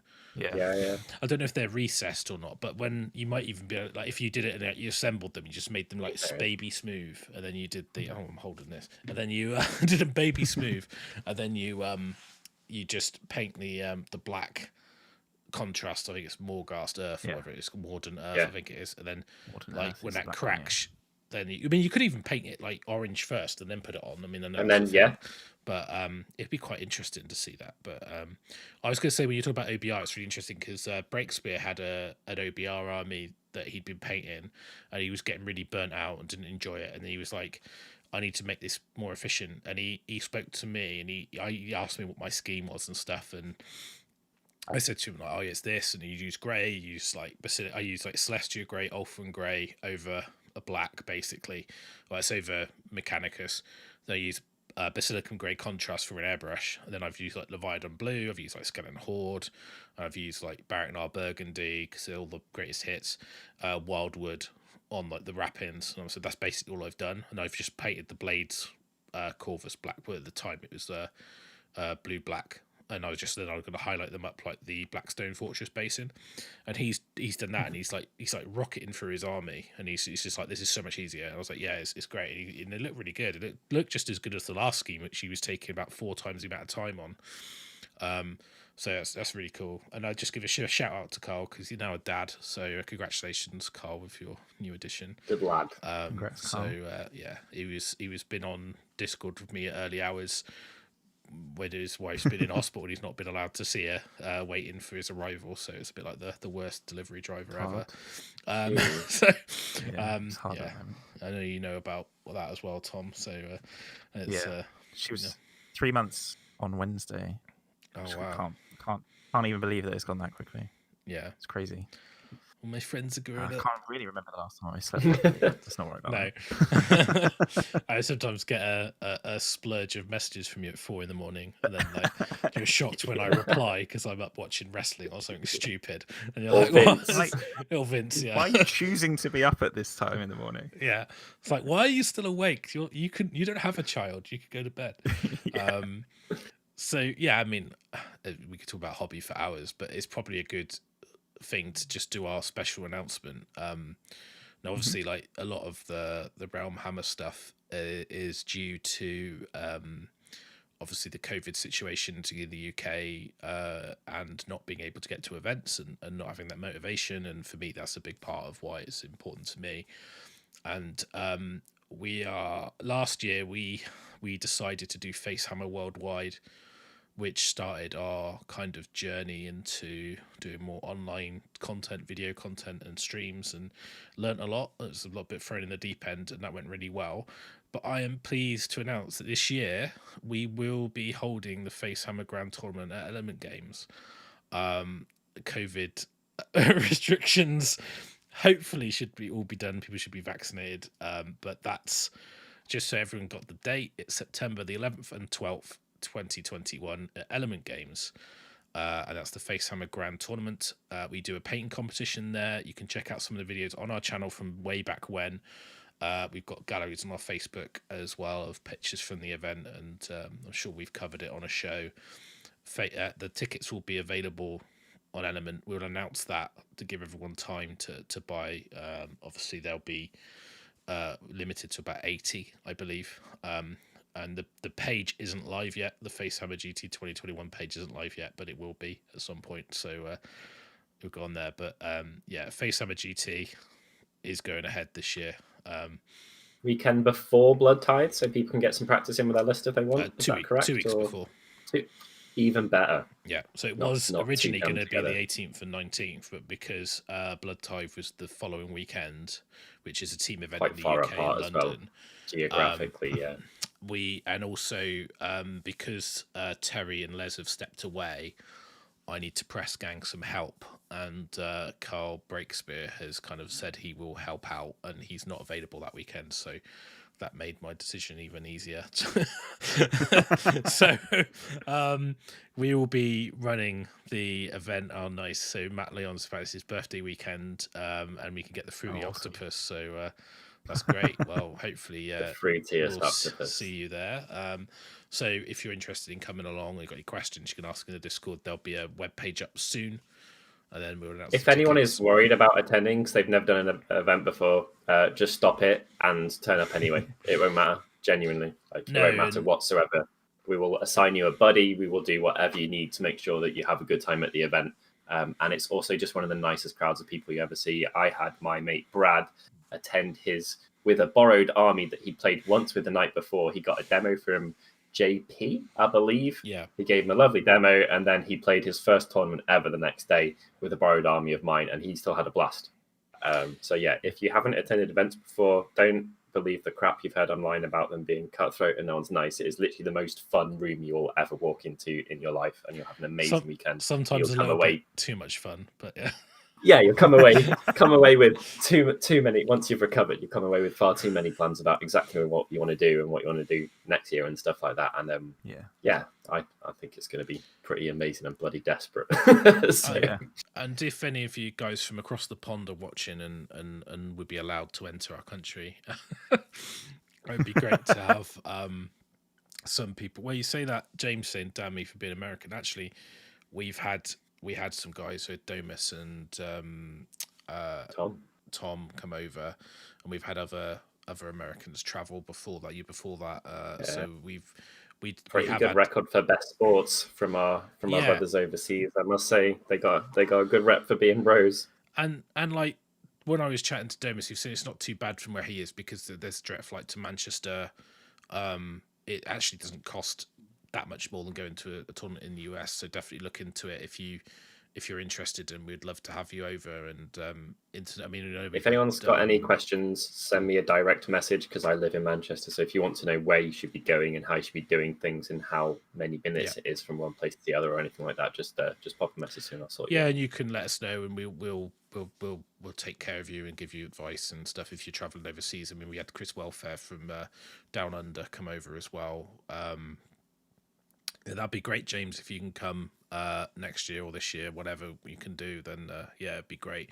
I normally run it around my birthday weekend, but this is a week before, so it's going to be Matt's birthday weekend, so it's all good. But there'll be plenty of shenanigans and beers and stuff, and rules pack will go up, I would say July, maybe August, depending on how things are progressing with like GHB and stuff like that. I might wait for that to drop before I do it. So so it is going to go ahead. That's at the moment. That's what we're planning. Obviously, unless Boris Johnson says no, ruins our fun, or something else happens that's outside of our control.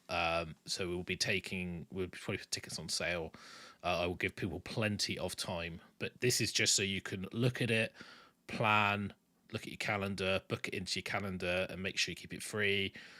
Book your hotels, whatever you want to do. So if you do, Matt, I'll bring the Matrix out. So you could be Bennett, I'll be Matrix. So I don't even know I don't think I've still got the costume, actually, let alone if I might have thrown it away because I had my big clear out, but I will do something along those lines. But so super happy to announce that, and hopefully we'll see people there.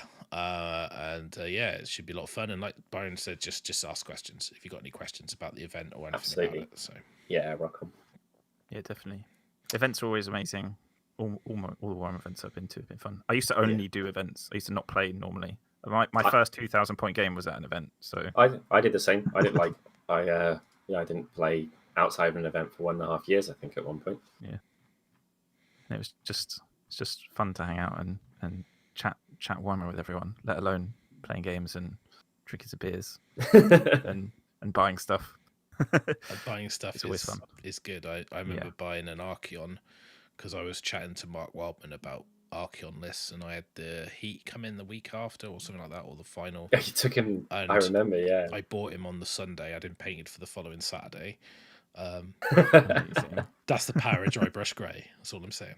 Yeah, I remember getting back home on the Sunday night, and because it was in the NFL season, watching the NFL, and till 3 a.m, building Archeon. Next day he's undercoated, and then he's dry brushed up and painted by the weekend. It was I was Tom Maudsley speed there. It was that is why I did that army in that way, because it just allows me to be flexible with my time. You said for it. Yeah, and I think then we talked a lot about RealmHammer, so thanks for everyone who's been engaged. Anyone listening to this who hasn't got involved, get involved, go to the Discord. If you like this video, you feel inspired, click the like button and all that algorithm stuff that YouTube loves. But really, for me, the best way to support the show is tell a friend about the competition, get your friend involved, or tell them about our show and let us know what you think. If you've got anything in the comments, you can put suggestions for achievements in the comments, but in the Discord as well, so we can transpose those across. So if you want to do it through YouTube, but get involved, and we hope you see you there. Now, one of the things that I'll probably just touch on before we wrap up is we have got a paint along achievement, haven't we, Tom? Yep. So I don't know how you feel about this, but I would quite like to paint Gardas. Okay. So obviously we've talked Who's about that? He is superhero pose landing guy. So he's up on the screen now. So that's the the guy Stormcast. So Gardas Steel Soul from Plague Garden and Hallowed Night fame. He's basically silver and gold with lightning effects and blue. So perfect for what you're talking about for contrast. Yeah. And you can have him even without his head, with a helmet, so you don't even have to paint skin. Yeah, I like that. Don't want to paint skin. So it shouldn't be too difficult assembly either. The Stormcast ones are generally fairly enjoyable. So that'd be really cool. I think that's going to be one of our paint along models. And because we're doing a live stream now, like this is live, we might try and do something on Twitch for that if you're up for it, Tom. Yeah, I'll be up for that. I'm just putting you on the Very spot up for now. I'm that. getting you to commit to everything. So I got it on record. I'm like, you said yes. Yeah. You can't back out now. We've done it. Because we'll do a few. We'll do as many as we can do. I guess paint along stuff because that should be fun for everyone to get on board with. And whether it's this or I know we talked briefly as well about doing something from the Vampire Soulblight Underworlds box whenever that comes out. I think that's in time, April or May, it? but I think Gardas might be before that. Okay. So I imagine Gardas might be out with the next Broken Realms book, maybe. I don't know, or something to do with the Black Library. I don't really know. But he looks like a recipient for that dry brush and then wash the gold. Exactly method, so what I was. could try him that way. Yeah. I was trying going to to put my say money where my mouth is. For doing some of that. Exactly. Yeah, and I might. You could even use like shifting paint if you wanted to be really funky. And Hal's got a really interesting video about using shifting gold on Hammers of Sigmar. It's a little bit high level, but and then obviously Curse City. I'm all in. Like we're talking about the preview now. I've gone off on a tangent, but how amazing is the Curse City? So cool. Me, Andy, and Gary did a Realm Rift show on the preview. It was just an hour and a half of us. Oh, great! Gushing. Ogling at everything. Yeah, basically. And if people wanted to get hold, is that on YouTube or is that a podcast? It's a podcast. So you can head to realmrift.com and it's got all the details about, or just find it on your podcast catcher. Yeah. Is that the correct? I don't know. I don't understand it. I've been doing it for this. Google will get you there. Google will get you there. Yeah. Put Warhammer at the end. We've put we've actually got Facehammer is now on Spotify as well. So if you've got Spotify and you want to find our podcast, you can get it on there. So I did that this week. So I felt like I achieved something in my life. So you can pick that there. But yeah, I mean, I can't wait to paint these models. You've got your skellies, your zombies, you've got your I can. It says 42 hostiles. I can wait for 42 more models. To be honest, like the baddies, normally I'm a massive fan of the baddies. Some of the baddies in this set I'm like, yeah, they're cool, but the heroes are so good. I love the Duarden. Well, yeah, okay. They're the baddies from it depends on which way you look at it, right? But the Curse They City, pick with a request for need a challenge for just Curse City. Yeah, we've got a challenge to paint like the full contents of a box game. It's a box game. But maybe you could do a special one because it's a lot of models. But yeah, we might. I feel like it might be, especially if people have started painting like Blood Bowl boxes or Titanicus boxes or something. I think having some kind of special, maybe we can split it up into a couple where it's like you've got to paint all the heroes for Curse City. Yeah, that's not a bad idea, or something. Do it like a tiered achievement with Curse City. Yeah, have one for each hero. Good heroes, evil heroes. The box. Yeah, because it's quite a daunting. It's a daunting task looking at it, but at the same time, they're daunting models. It's quite like some of them have got lovely models. Some of them have got quite a lot going on, haven't they? Yeah. I don't know if this will be possible. I'm hoping I can get a hold of a copy. I might be lucky enough to get a content copy. I don't know, but I'm buying it regardless. How do you feel about a online streamed game of Curse City? Oh, that would be fun. I'd love that. So maybe we'll do that to play through. So people find that interesting. It's useful for them learning as well, isn't it? Because I could probably do it with multiple cameras or OBS and stream. You guys could then watch the stream and then you'd be able to see what's going on, and then we could play it that way. So I might try and tech that out, and if I can get that working, we could have a game of Curse City over the internet, while we're still not really allowed to go meet each other, if that's something you guys are interested in. So I'm just committing myself to loads of really complicated shit now. So it's live as well, Russ, so you can't edit it out. I know I can't go in and cut it out. It's fine. But I mean, to be honest, like it would be good practice to try and get it done. I reckon. I am at the moment. I'm looking at, because I want to do this like full time. Hi Liam, and hi Dave, and I'm hoping that I can get the studio in place, because actually as I'm trying to do this like full time, I'm actually looking at expanding my house so I have a dedicated recording studio.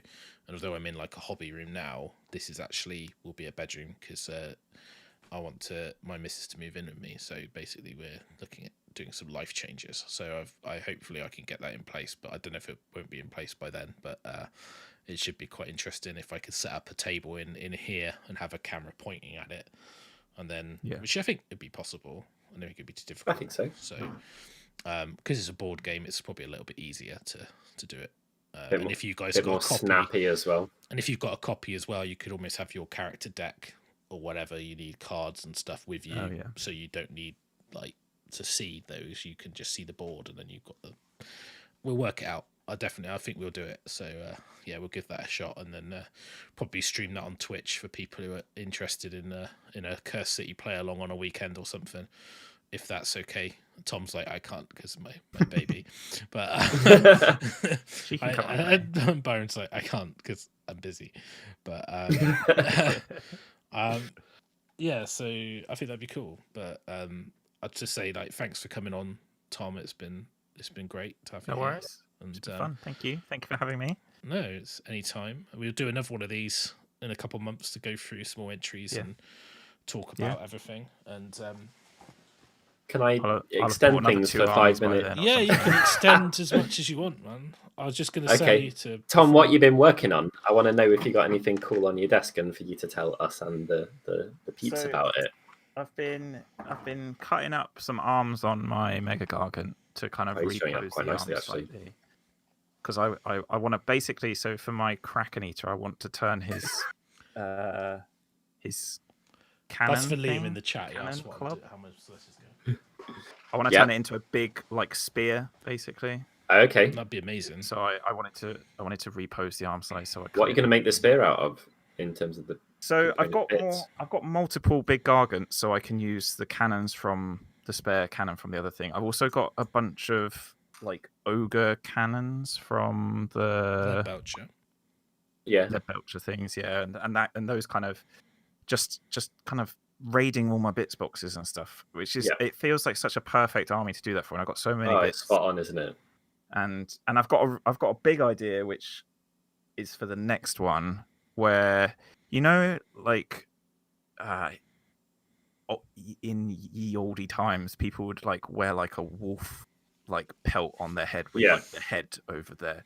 I basically want to do that with one of them, but with a stone horn. So I basically want him to be like wearing quite well. They've got a decent horn. The jaws unattached. It's not a bad kit for ripping the bottom part off. The top bit is literally like a helmet, isn't it? Yeah. And I've kind of like fitted it up, and it does kind of work. And then I need to like.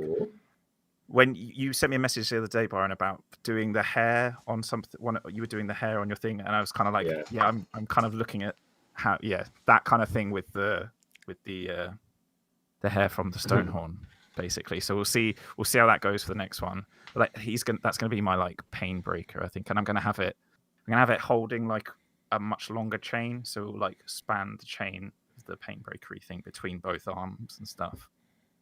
That's my plan. Actual chain for that. I've also got I don't know how well you're going to be able to see this. Quite well actually. It's come out quite nice. This is my pure dry brushed snake.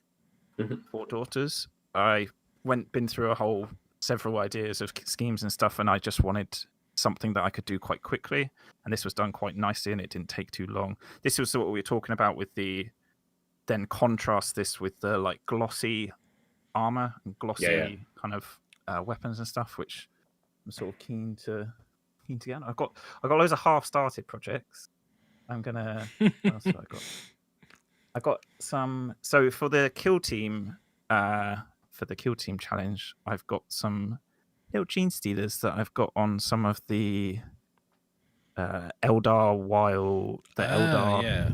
terrain stuff. I can't remember the name of it off the top of my head. Eldar wow. Forest. So I've got like all my gene stealers are on little sticks and stuff. Because I feel like the normal poses, they're so hunched over. Yeah. You don't like see anything. Like ghouls. Like ghouls or old Yeah. orcs or something. Yeah. So I wanted to kind of like stand them up a bit, but not make them look like they were doing like jazz hands. Not quite the evil foreboding look that you're going Yeah, for. like we're here to steal your jeans. Yeah. So yeah, I've got. I'm all in on getting some gargants done because I want to paint lots of. I want to do so. I kind of want to combine the kind of funky Stonehorny thing with some more war paint and some like tattoos and stuff. I quite like the idea of having like the base like paint like of the main skin and the gargant and stuff to be fairly simple, and then to spice it up with like freehand. It's like, a good model for that. The skin's got enough texture on it. Yeah. Like when I painted mine, I used 2 colors, and then for his head where it had highlights, I added white. That's it. Yeah. I went from one color, one brown to a bone, and then up top I added some white, and that was it. Yeah, so I'm quite excited. And then because normally what happens with me, like everyone always tells me that if I'm going to paint a new army, I should start with like the battle line units and paint 10 of the guys. But what I normally do is start with the big guys. And then if they're 500 points, if they're 500 points, that's completely legit. But now, like the little guys of Sons of Behemoth are big guys, so I just paint 6 big guys basically, 3 really big guys and 3 semi-big guys, and then I don't have to paint. You thought about using like the when you said about that like Stonehorn headdress with the fur coming down the back? Yeah, it reminds me a little bit of the what's the film 13th Warrior, where they're all dressed in those like bear skins. They look like creatures, but they're not. They're just people with these like big headdresses on. So, and they've got like their hands. They've got like they like bear. They've got like the talons strapped to their hands. So like I think the scrap launcher and the Thunder Tusk, you've got these massive tusk things. You could almost have them as on the arms or on the shins. So you could go really lean into that. It'd look really cool. Like you could have like massive spiky teeth. Or you could even have them like, I don't know, you could have them as a back display or something mental, couldn't you? Mm-hmm. So because I've ended up with like 4 or 5 Stonehorns, I've got like that many Thunder Tusk pairs of tusks sat in my picks box.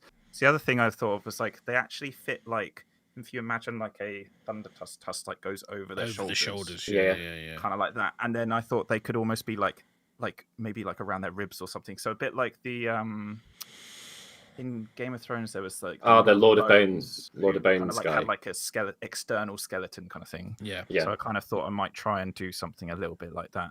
That'd be cool. As well, something. Just try. Because I like the, being able to kind of bring back, because I got the ogre kits and the beast claw kits have so many options of space, and they sit so well with the Sons of Behemoth like aesthetic, I think, and sort of combining all that seems like a really fun little challenge. Absolutely. But and then I only have to do 6 models, and like weirdly like that, like but that is for like, I know like some people are like, oh, I'd hate to have to paint like just like a few really big models, as opposed to like they could smash through like 20 infantry in no time or something. But for me, it's the complete opposite. Like I'm much better, I think, at painting like a couple of big models and then hardly any kind of smaller stuff. The nice thing is as well, like if you have a good weekend and you make some good progress on one of those, that's a quarter of your army. Like that's solid, not to be sniffed at, and it's fun. And you're justified in putting more time in the future because it's your characters. And I think as well, given how long I won't have played games for and how bad at playing Warhammer games I am, only having to worry about 6 models is probably going to be good for prioritizing for me. Yeah, I think and you'll know if you screwed up with an army like that as well, because you won't be in the right place. So you'll know pretty much instantly, which is good for learning if you're getting any frequency of games in. Yeah. Tweet. Awesome. Easy. Just got to paint 6 models then. Yeah. For that one thing, and then all my other plans that I've got to do. Yeah, But so yeah, lots of stuff. What about Byron? So you came here not really knowing much about RealmHammer, and now you hopefully have been clued up a little bit. Have you got any burning desires for particular challenges to do, or for how to fit what you're doing at the moment into them? Yeah, there's some stuff that I just need to do anyway. So he's like 2 hours from done. This is the guy who's going to be the next Lockdown Army challenge, and he's pretty over the top. as far as miniatures go, he's not subtle. Yeah, I'm pretty pleased with him, and he's a couple of hours off done. Basically, this is the hair that Tom was talking about, which you can see kind of a bit there. It's not great, but it's all right sculpting. All right enough anyway, and I'll just put leaves in it or make it matted if I'm not pleased with it. I've got a little bit more to do there, and then he'll pretty much be done. He's undergone thumb and finger surgery, which is disgusting. Like literally, like the his hand that's like this finger and this thumb are attached to a solid orb. Yeah, it's in that hand as a model. So I cut that finger off whilst keeping it, and I cut the top 50% of the thumb off whilst keeping it, reattached them, glue them to model, and then had to sand and scrape them on model because they were too small to hold otherwise. And that's actually worked out better than I thought it would. And all the ugly stuff is on the inside. On the inside, there's a load of birds, so no one's going to think about the inside because they'll be distracted by the flock of... You didn't cast it in the end then? You just took it off? I did, in case things went wrong. So around here, I have... knocking my camera. Yeah, that's his finger. So that's in case it didn't work. I had that backed up. So anyway, yeah, that'll be on the Lockdown Army video that comes out next week. I'll cover that on. So I kind of covered all bases there, literally, and just made sure that if I did really screw it up, it stopped. But I think he will probably be a starting point for it to try out. I don't know which ones, but he's like, I may as well give myself as many incentives to finish him as possible because I've never He does look spent badass. that long.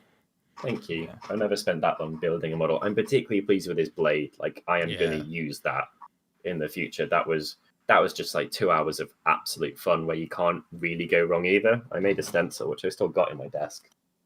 That's it.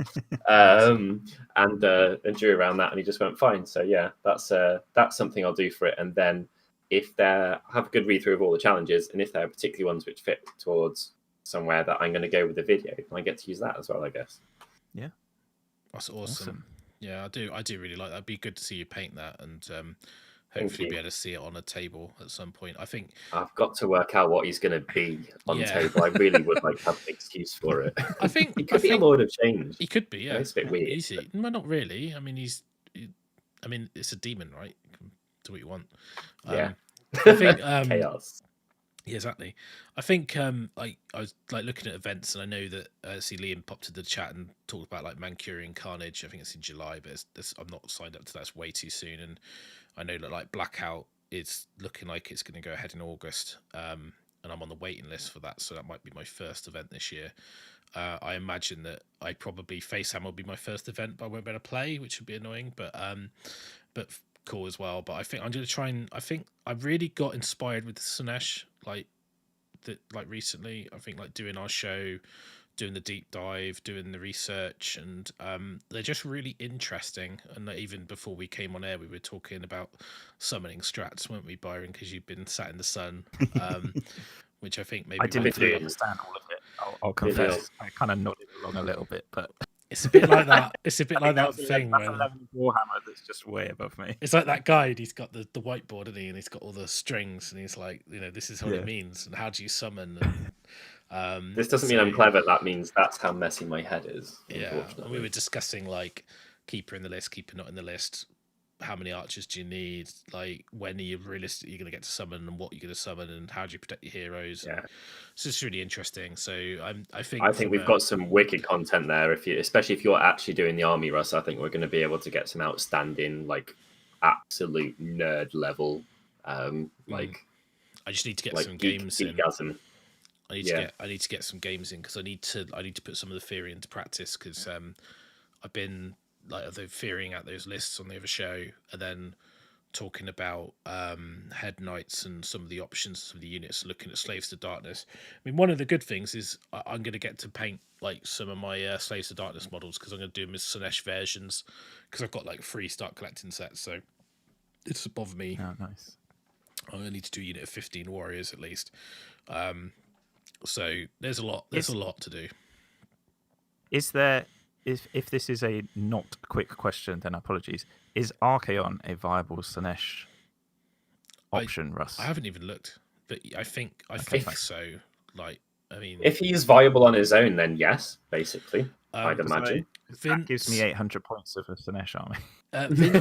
Vince's video, although it's Love epically long, there's timestamps, and one of the timestamps is army list, and I think one of the army lists is Archaon. I don't. I think it's 3 units of like 5 warriors, Archaon, and everything that makes Archaon pile in twice and do all this stuff. I personally don't think it's that good a list. It's a bit silly, but it's Archaon list, so I think it's meant to be a bit silly. Fun.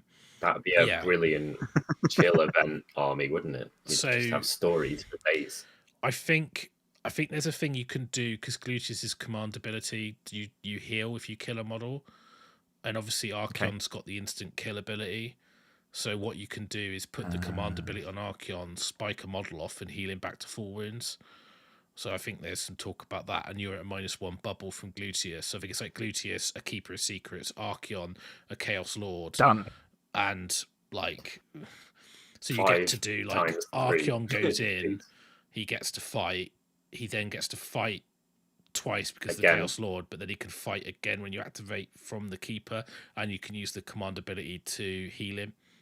So you almost go in and fight, they've hit you back, they hurt you, you then fight again from the Keeper, and then you heal from the thing. And then that sounds awesome. And before anyone gets the wrong idea, like, I will go and I'm the kind of person who'll go and then like build that army and paint it and take it to an event and then forget all of that stuff and just run ARC forward, going forward and just lose everything. And go, oh yeah, I meant to use a command ability. What was that? And so I think the amount of time, especially with Archaon when I've played him, and it's just like, oh, I get to run Archaon forward now, woo! And it's like, oh shit, I forgot to do all the stuff. You can always make you a list, Tom. If your army's got that few things in it, you can literally have a sequential nerd list. And be like, okay, it's the combat phase. Have I thought of X or Y? You can make a little cheat sheet, a little laminated sheet. I had it actually when I went to ECC and I played Slaanesh, I had a little laminated sheet of bullet points of what to do in each phase, just because I didn't want to forget anything. And like there was so much going on. I think, but you can be my part of my. You could be my. Part of my big problem is that I don't like, so if I'm going to a tournament and it's normally I'm trying to paint something new for it, and I've normally not left enough time. So I'm normally painting the night before. So normally at like 5 or 6 o'clock in the morning of the day of the event, that's the time where I'll go through what my list does. And like, because it will have stemmed from, oh, I've got to paint this in 2 weeks. Oh, okay, I've got these models. Oh, okay, that'll go in the list kind of thing. And then I work it out like on the day what it does. So by game 3, so like game 2 is normally probably my best performance because I haven't drunk enough that I can't remember what I'm doing. And I've played the game once already with the army, but then game 3, it's like, oh, I've had a bit too much tipple now, and so I can't remember what I'm doing. Gargants sound perfect, mate. 6 models sounds exactly what you need. Yeah. But it's just great, and like it's like it's the first time in a long time that I'm with a battle tome, and it's probably because they are a little bit trashy. UP, not OP. Underpowered, yeah. I put this in the comments. Someone asked, and I said, I just really like. It's a bit like what we talk about, the limited palette, the contrast challenge. Trying to do like more with less is interesting, and I think the polisher. I'm trying to roll it in glitter. But the thing is, because I mean, that works for Slaanesh. Maybe I'll just wear face glitter and turn up in spandex, and no one wants to see that. So I get my studded leggings on or whatever codpiece. I would love to see a full Slaanesh army where all the like skin is metallic, like bright gold or something. I think that would be really cool. That's a good idea. But anyway, sorry. Gold and purple Maybe I is can. gorgeous. Well, that's basically going to be my kind of gold and purple, but not the skin, but just generally. Yeah. So I'm just going to lean into it. That's why I've sprayed my Painbringers in Retributor to be sat on a shelf and never in an army list at the moment. But I have to get some warriors built. But yeah, it's. Are you going to paint Sigvold in NMM, Ross? No. No. I'm there is a challenge for that. Yeah, but I'm An NMM intentionally going to do Sigvold basic, like because Okay. like you can go and like on the Warhammer community, there's like an article, loads of people painting him to like a super amazing level, and I'm like, he's a cool model. And I actually, when we did the list show, I got excited about using him in lists. And if my army's not going to be in NMM, it's going to look weird if he's in NMM. But what I'm going to do is I'm probably going to put extra effort into recess shading and highlighting. But there's something to be said. I've sprayed him Retributor. I'm going to dub him with. I'm going to do him quickly. So I'm going to do him in the sort of the quick, dirty gold style, and then put the effort in the cloth and the skin and the base. And I don't think you need to overpaint him because the model's so good it almost paints itself. Oh, the model's wicked. Yeah, and it's hyper textured. Anything like spraying him from below with purple with an airbrush as well will absolutely be gorgeous. Well, in the Sinesh book, it's actually got about using like Vulpus purple contrast and Shice purple contrast on the gold. It's a good tutorial, that one. Yeah, I'm just gonna give that a go. And like, I think it's one of those things that I said before, like painted's better than not painted. And I think if I went, I'm gonna do him in Chew NMM, I'm never. It's like it suddenly becomes a 60-hour project, and I'm like, you mean the same place as my lockdown army? Yeah, and I'm like, actually, I've got so much to paint for the army, and the models are so complicated and gorgeous. I'm just going to get them done, and that means I'm going to cut corners, I'm going to contrast them, I'm going to dry brush, I'm going to use Retributor spray, I'm going to do dry brush highlights on gold. I'm not even going to like edge highlight them properly, and as an army, it will look great because you've got that saturation of the whole army, and I don't need to paint one model to an exceptional level. And if later on, after I've got the army, I go, I really want to paint a Sigvold at high end, I can get another one and paint it. But I know I won't do it. The other thing is it's a practical consideration with an army with a summoning pool. I think you really have to consider this stuff. If you want to, like, you're taking a UP book, you want to be able to do your absolute best for that book. You want to take it to the event and like work your tits off to get the best result. You probably want the ability to be like, wow, I never realized, but I know it's a bad example, but 3 Sig Chariots is my go-to summoning on turn 3. I need that available. I'm so sorry, Russ. I've been eBaying them. What? I've got whatever. Like 6 of them. I've been eBaying them because I'm like, I don't want to paint these. I don't want them in the house. You don't want to build them. No. But yeah, so if it was that, you want to be able to get that thing done and prepped and ready and acceptable, not perfect, as soon as possible. So I think it's a sensible approach. Any army with a summoning pool, you've got to really question that stuff. I've got so much to paint. I've got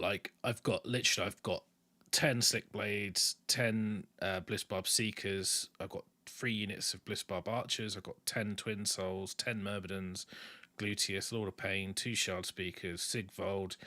I've got 9 Fiends, 20 Hellstriders, 10 Seekers, 50 Demonettes, and then Rapturous, a Fane. I mean, it's just like just 2 Keepers. I mean, like, just pile it on. And like the thing is, like, if I get all that done, it's all there. My toolbox is like anything I want to run, except for chariots, I can run. So as long as the meta doesn't turn into some sort of weird Seeker chariot list, which it probably will, and I'll end up having to paint those, but then I'll have everything forever. Yeah, and I can just be 10 depravity, mate, for 3. It's a bargain. I know. I was looking at going. 1 costs 6, 3 costs 10. I know. I was like, they're actually a really good summon option. Don't. Why are you doing this to me? You said you've got 6 already, Russ. But I haven't anymore. I've sold half of them. It's just maths. I might have. Don't be upset by maths. It's just maths. Yeah, but then they'll change the rules after I build them, and then they won't. they'll make it 18 or something. I don't know. I don't think anything in that book's going to get much. It's not going to get hit with a nerf bat. I don't think. It'd be sad if it did. I think it's time will tell what happens. But yeah, I mean, I'm actually like way more infused about the book than I thought I ever was going to be. Especially, it's a bit weird for me because I know people are like, "Why are you so positive and up on it?" And I think because I've seen the early before other people have seen it, I've already had the disappointment, get annoyed with it phase, and got over it. So it's almost like I was chatting to Les, and I was like, saw the model reveal back a while ago, and it was like, oh, you gonna do Slaanesh? You should do Slaanesh. And I was like, oh, I don't really want to, but the models are so good, because we, as playtesters, we don't see the models, so we see like the rules, but I don't know what the Painbringers look like or anything, like what Gluteus looks like. So when they did the reveal some time ago and they showed it off, I went. So I went into the playtest folder that I've got, and I was like, let's look at what the rules do, because I didn't actually playtest as Slaanesh. I wasn't really engaging with the process at that point. I was on a bit of a break, so them and the daughters. So I looked at them and went, okay, what? Okay, why is that 200 points? Okay, is this final? No, it's not the final. I had the one pre-feedback. So I then didn't even know what the final book was going to look like. So I almost, like, in my head, I kind of already assumed they were going to be a bit weak. Just wrote it off. And yeah, and I went, I'm not going to be excited about playing these. Can't make it work. It's too hard. Don't know what I'm doing. And then obviously, like, there's been some changes in the positive direction since that version. So in my head, they've got better. So they've become exciting again. Whereas everyone else is just seeing, well, to want of a better word, people thinking it's like it's hot garbage. I think someone said they were, or something like that. And it's like this trash. Someone's just like emptied their bin over the table or whatever, and they're like, look at this shite. And then, but I'm like, oh, that's got really good. That's way better. And everyone else is like, what are you on? And I'm like, yeah, but I've had a different experience to you. So... I think there's a fair bit of depth to it as well. You and I have had a couple of little chats about this. You read it and then you realize more, and it might not be good, but you still realize more. And I like, unlocking something and properly obsessing about it, as we can see from my turn-based flowchart for what you should summon when. But this is great, right? I mean, this is like, I haven't got this infused about gaming with an army for ages. It's so interesting, and it's because, like I say, it's just exciting. The fact that I think it's written really well. The range of models you've got and the range of units you've got in that army now, you can't have written off everything this close to the launch and stuff. There's just use Slave to Darkness if all the demon stuff was crap. This is the thing, not in the battle time. And like, I know we had a couple of comments and they said all your lists are using stuff not in the books. Obviously, the books are failing. I'm like, but when the book's written, they know this other stuff exists, right? So they don't write it like in a vacuum. Like, so they know about Slaves to Darkness and know about Wrath of the Everchosen. Also, and that's go figure. All the people wearing knickers have got worse armor saves than the people head to toe in Chaos armor. And then you go, what we'll do then is like, if you reprint the Surprise! But the thing is, like, you're damned if you do, damned if you don't, right? So if you go like, we've got the Wrath of the Everchosen rules, we're going to put those in the Slaanesh book. Then people are like, well, you just put the rules from that book in that book. That's lazy. Or I bought Wrath of the Everchosen and now you've invalidated it because I'm interested in that little bit of the book and it's now in that book, so I could have just waited. You can't win. So they make a decision on whatever they do, whatever reason. I don't know. I'm not privy to that. I'm a playtester. All I do is go, does that make sense? Yes or no? Well, that probably should be 20 points more expensive. That's about as much input as we get, really.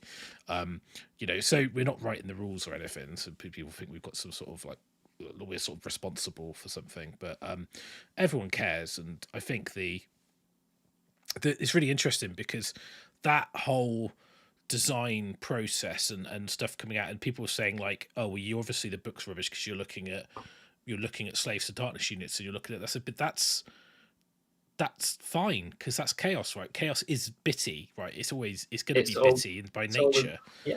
Because it's chaotic, right? Well. But it's in the rules, and it's by design.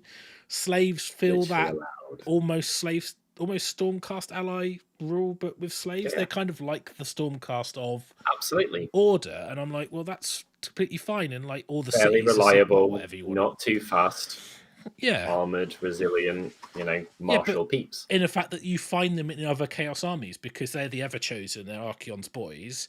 And they're Slaves to Darkness, and then the other armies are specialized in one god, but they still bro out, and nothing wrong with having Chaos Warriors in a Slaanesh army. Why print the rules for Chaos Warriors in the Slaanesh book and in the Slaves book? You can find space to create new things. And personally, I also been don't view them in isolation. Yeah, it's also been flavored by the DOK coming out in the same weekend, right? It wouldn't matter what you dropped with that. Like it's very like humans compare this with the thing next to it, and when two things come out on the same weekend, and one is as strong as Daughters, there are 2 or 3 books in the entirety of the game that could have dropped on the same weekend as that. As I see, it might be 5 max or something, but a very low percentage of books could have dropped on that weekend and been at parity with Daughters. Right, it's like damned if you do, damned if you don't. And you would imagine that stuff would come down. It's just the internal coherency is off the hook. I'm going to be writing some stupid lists on a show in the future because that book's power just lets you do some stuff that shouldn't ever be viable and high level, but I think it can be. But yeah, whatever came out with that on the same weekend was going to really struggle. I love the Slanesh, so I think there's a lot of depth to it, and having read it, I think it's got some pretty tricky, techie stuff to do with what you take in your starting list versus what you summon, which is what I was trying to work out there. I think you need to start with a keeper now, and I didn't think that a week ago. Exactly, and even with no games and just like a week of marinading that book, and I've got it by my bed because I'm sad, and I look at it before I go to sleep, and I'm like, it's like there's literally like every time I think about it, I'm finding new things, and I think it's really interesting because on I'm not bagging on anyone. If anyone's been critical of the book, that's completely fine. I'm not saying that they're right or wrong. I'm just saying great constructive criticism. I think some of the criticism is spot bollock on. Someone in the comments saying that actually Bliss Barbs, I think I've said in the show that I think they're really good value Bliss Barb Seekers, and then actually you doing some maths going, actually I don't think they're very good, and I'm like, yeah, maybe you're right. I've been looking at it, I don't think they are either. And they hit half as much as and guys for more points. Vince does it. I mean, I have a lot of respect for Vince. He's Vince Ventura of Warhammer Weekly. He's at that level of like where he can look at something, and he looks at it from a sort of a games design level as well as like a gaming point of view and stuff like that. And I know we had a comment because I think he did a matrix, which is quite interesting, where it's got like good design, bad design, competitive, not competitive, and it's like a quadrant matrix, and Slanesh kind of right down in the bottom here, like not competitive, not well designed. And actually I kind of disagree a little bit. I think that the design is actually pretty good. I think the internal balance is very solid. There's going to be a couple of outliers, a couple of the units there, maybe the I was thinking about that, and I didn't agree with that because I thought there's some things you just take, but if you forget about Slaves to Darkness battle line and you look at the Slanesh book, actually when you're comparing, I'm not going to use the term, but you're comparing, like this unit for 180 and this unit for 160, and they're both pretty pap when you compare them to Chaos Warriors, for example. But actually, if you forget about the Chaos Warriors, they are comparable and they are balanced. There's a choice. Because the reason I think the internal balance is pretty good is because I've written so many lists with different things in it, and I'm now even starting to think about gravitating away from Glutos because the summoning needing a keeper. And he's 400 points, and you're like, well, 400 points, that's 10 Slick Blades. So do I want Glutus? Give me -1 to hit, and he's good, don't get me wrong. Or do I want, 40 wounds of Slick Blade Seekers? What if he stops your army from being able to be where it needs to be? Like the things that I was thinking through are like you need to have a hero close to where you want to be summoning stuff, and they get a movement phase first and stuff like that. But I think that's on the hidden strength of Sigwald. He can come on from a board edge potentially. If you take in particular things, he could come on from a board edge, and he's resilient enough to not be screwed there. Yeah. And he could then be, letting something that was summoned or also came on from a board edge reroll its charge or stuff like that. And he's going to get that depravity ticking. And the depravity is weird because it kind of gets condensed into, I think, turns 2, 3, and 4, the way you try and make the most of it. Because 5, you're only summoning some shit to capture an objective. If you see a hero, they're not near it. Feign placement, I think, is going to be super important. Like placing your feign where you can get multiple objectives for summoning in the last turn. And then you're not going to get anything on turn 1, really. Nope. So you're really looking at 2. If they go first, you do a double, then straight away it's like, well, actually you've only had 3 turns of depravity. It's probably not enough to put a keeper down. Therefore, you need another turn. So, and then say for example they double you, then that's almost like, because with depravity you got to think of it like each player turn. Then it's 5 turns, and then you haven't.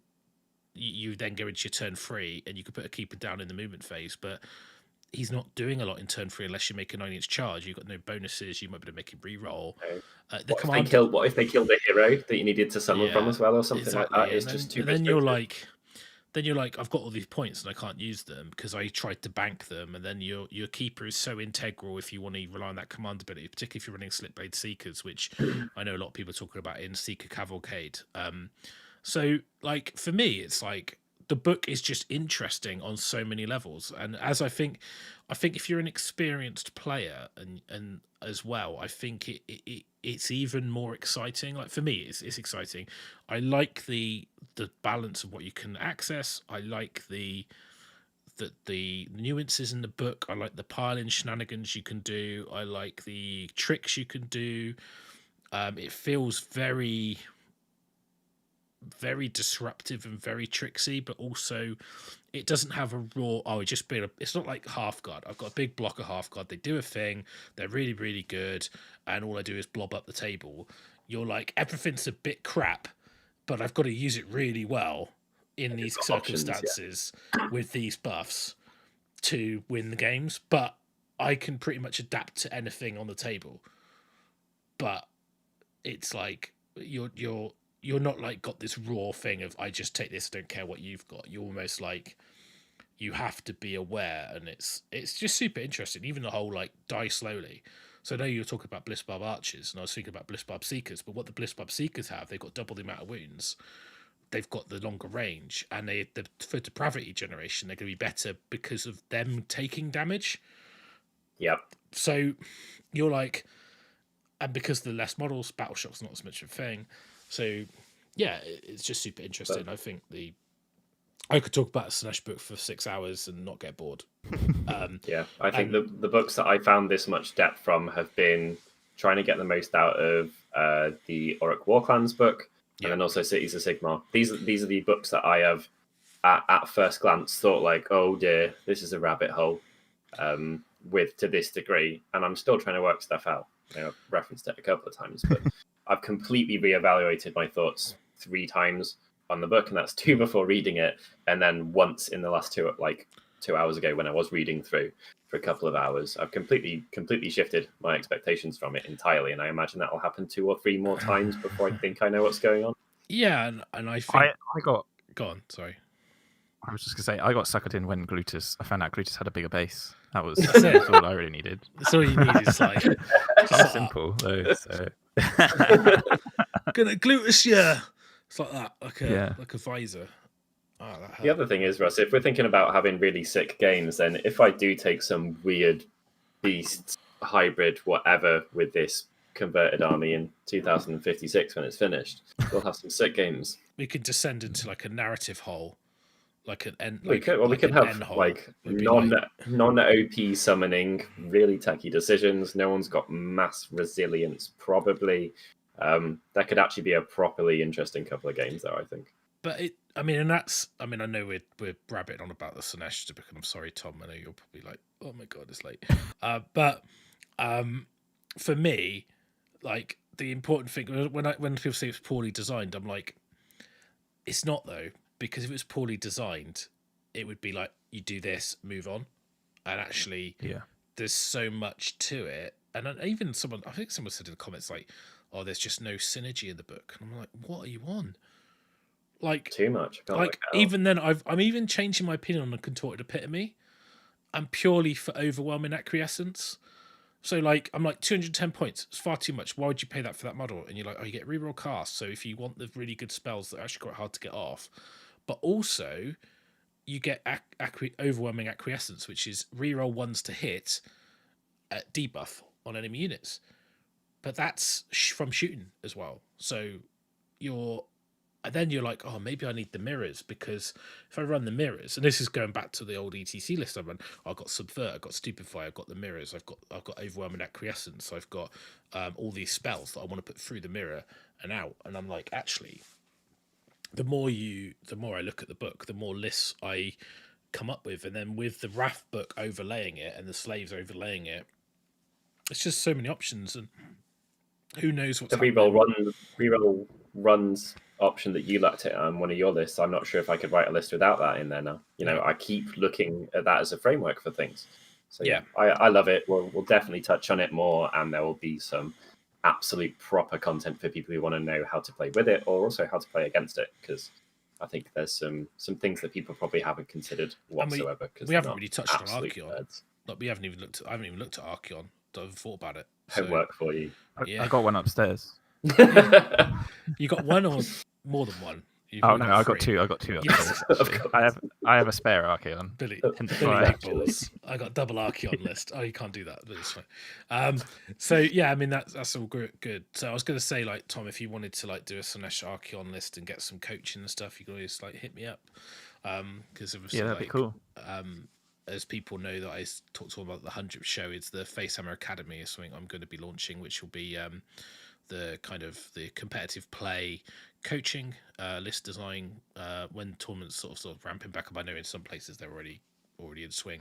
It'll be like, oh, what list do I do? What do I do? How do I go to this event? Or I've struggled with this army, how to play against that. So I'll be launching a Patreon and doing a Facehammer Academy tier and some paid for stuff that will allow you to improve your gaming, and there'll be stuff in there about more cerebral stuff about just self-improvement and off the table stuff, that rather than just like this beats this is better than that, because it's not really useful. And I think like we've had quite a lot of nice comments about where we've been looking at books that have almost been dismissed, and sort of coming up with good competitive ideas for people to use at events, because like we say in previous shows, that really when I go to events, and I think a lot of people are in the same boat, and I remember my mate Graham that I used to go to events with, he was very much similar. It's you're benchmarking your current performance against your previous performance and wanting to see improvement. So it's all about self-improvement, and I think if you aim your competitive play around self-improvement, you're not chasing something that is, and almost holding on too tightly to get in a podium by taking the most broken list that the internet told you. Actually not really short-sighted, isn't it? Yeah, it's short gains, but you probably won't get that because other people are doing it, and you don't have to be a genius to do it. And you need to realize it's like painting. Like, getting good at gaming is a journey, and you need to invest time and energy, but you can do that efficiently. And I think one of the things I learned from doing it over the years, especially how I got into competitive Warhammer, is actually there's a lot of stuff you can do to make sure you're getting there faster. And that knowledge that I've had from doing it for 20 odd years, I want to give that knowledge to people and help people up their game. And that's what the Academy's will all be about. So Tom are more than welcome to give you some sessions and get you Archaoning across the table. So thank you. Well, I'll have to hit you up with that. Yeah, exactly. So thanks everyone for tuning into this live broadcast. It's been a first for us doing a live broadcast on YouTube, so hopefully it's gone well. If you like it, put your comments below. If you've got any questions, join in the Discord, join in with the RealmHammer paint battle. Please do. And Facehammer GT is going ahead this year. Tickets will be announced, but we will give you time, so we'll do an announcement. So watch our normal social medias like Twitter, Facebook, the Discord, and then we'll give you time. We'll tell you when they're going to go on sale, and then they'll go on sale, so you've got time to prep. But you've got the dates now. Put them in your calendar, book your hotels, whatever you want to do. Look at your travel arrangements, and so on that. So thanks everyone, and we'll catch you all soon. See you, Pete. It's been a pleasure. Thanks very much. Bye. Cheers, Tom.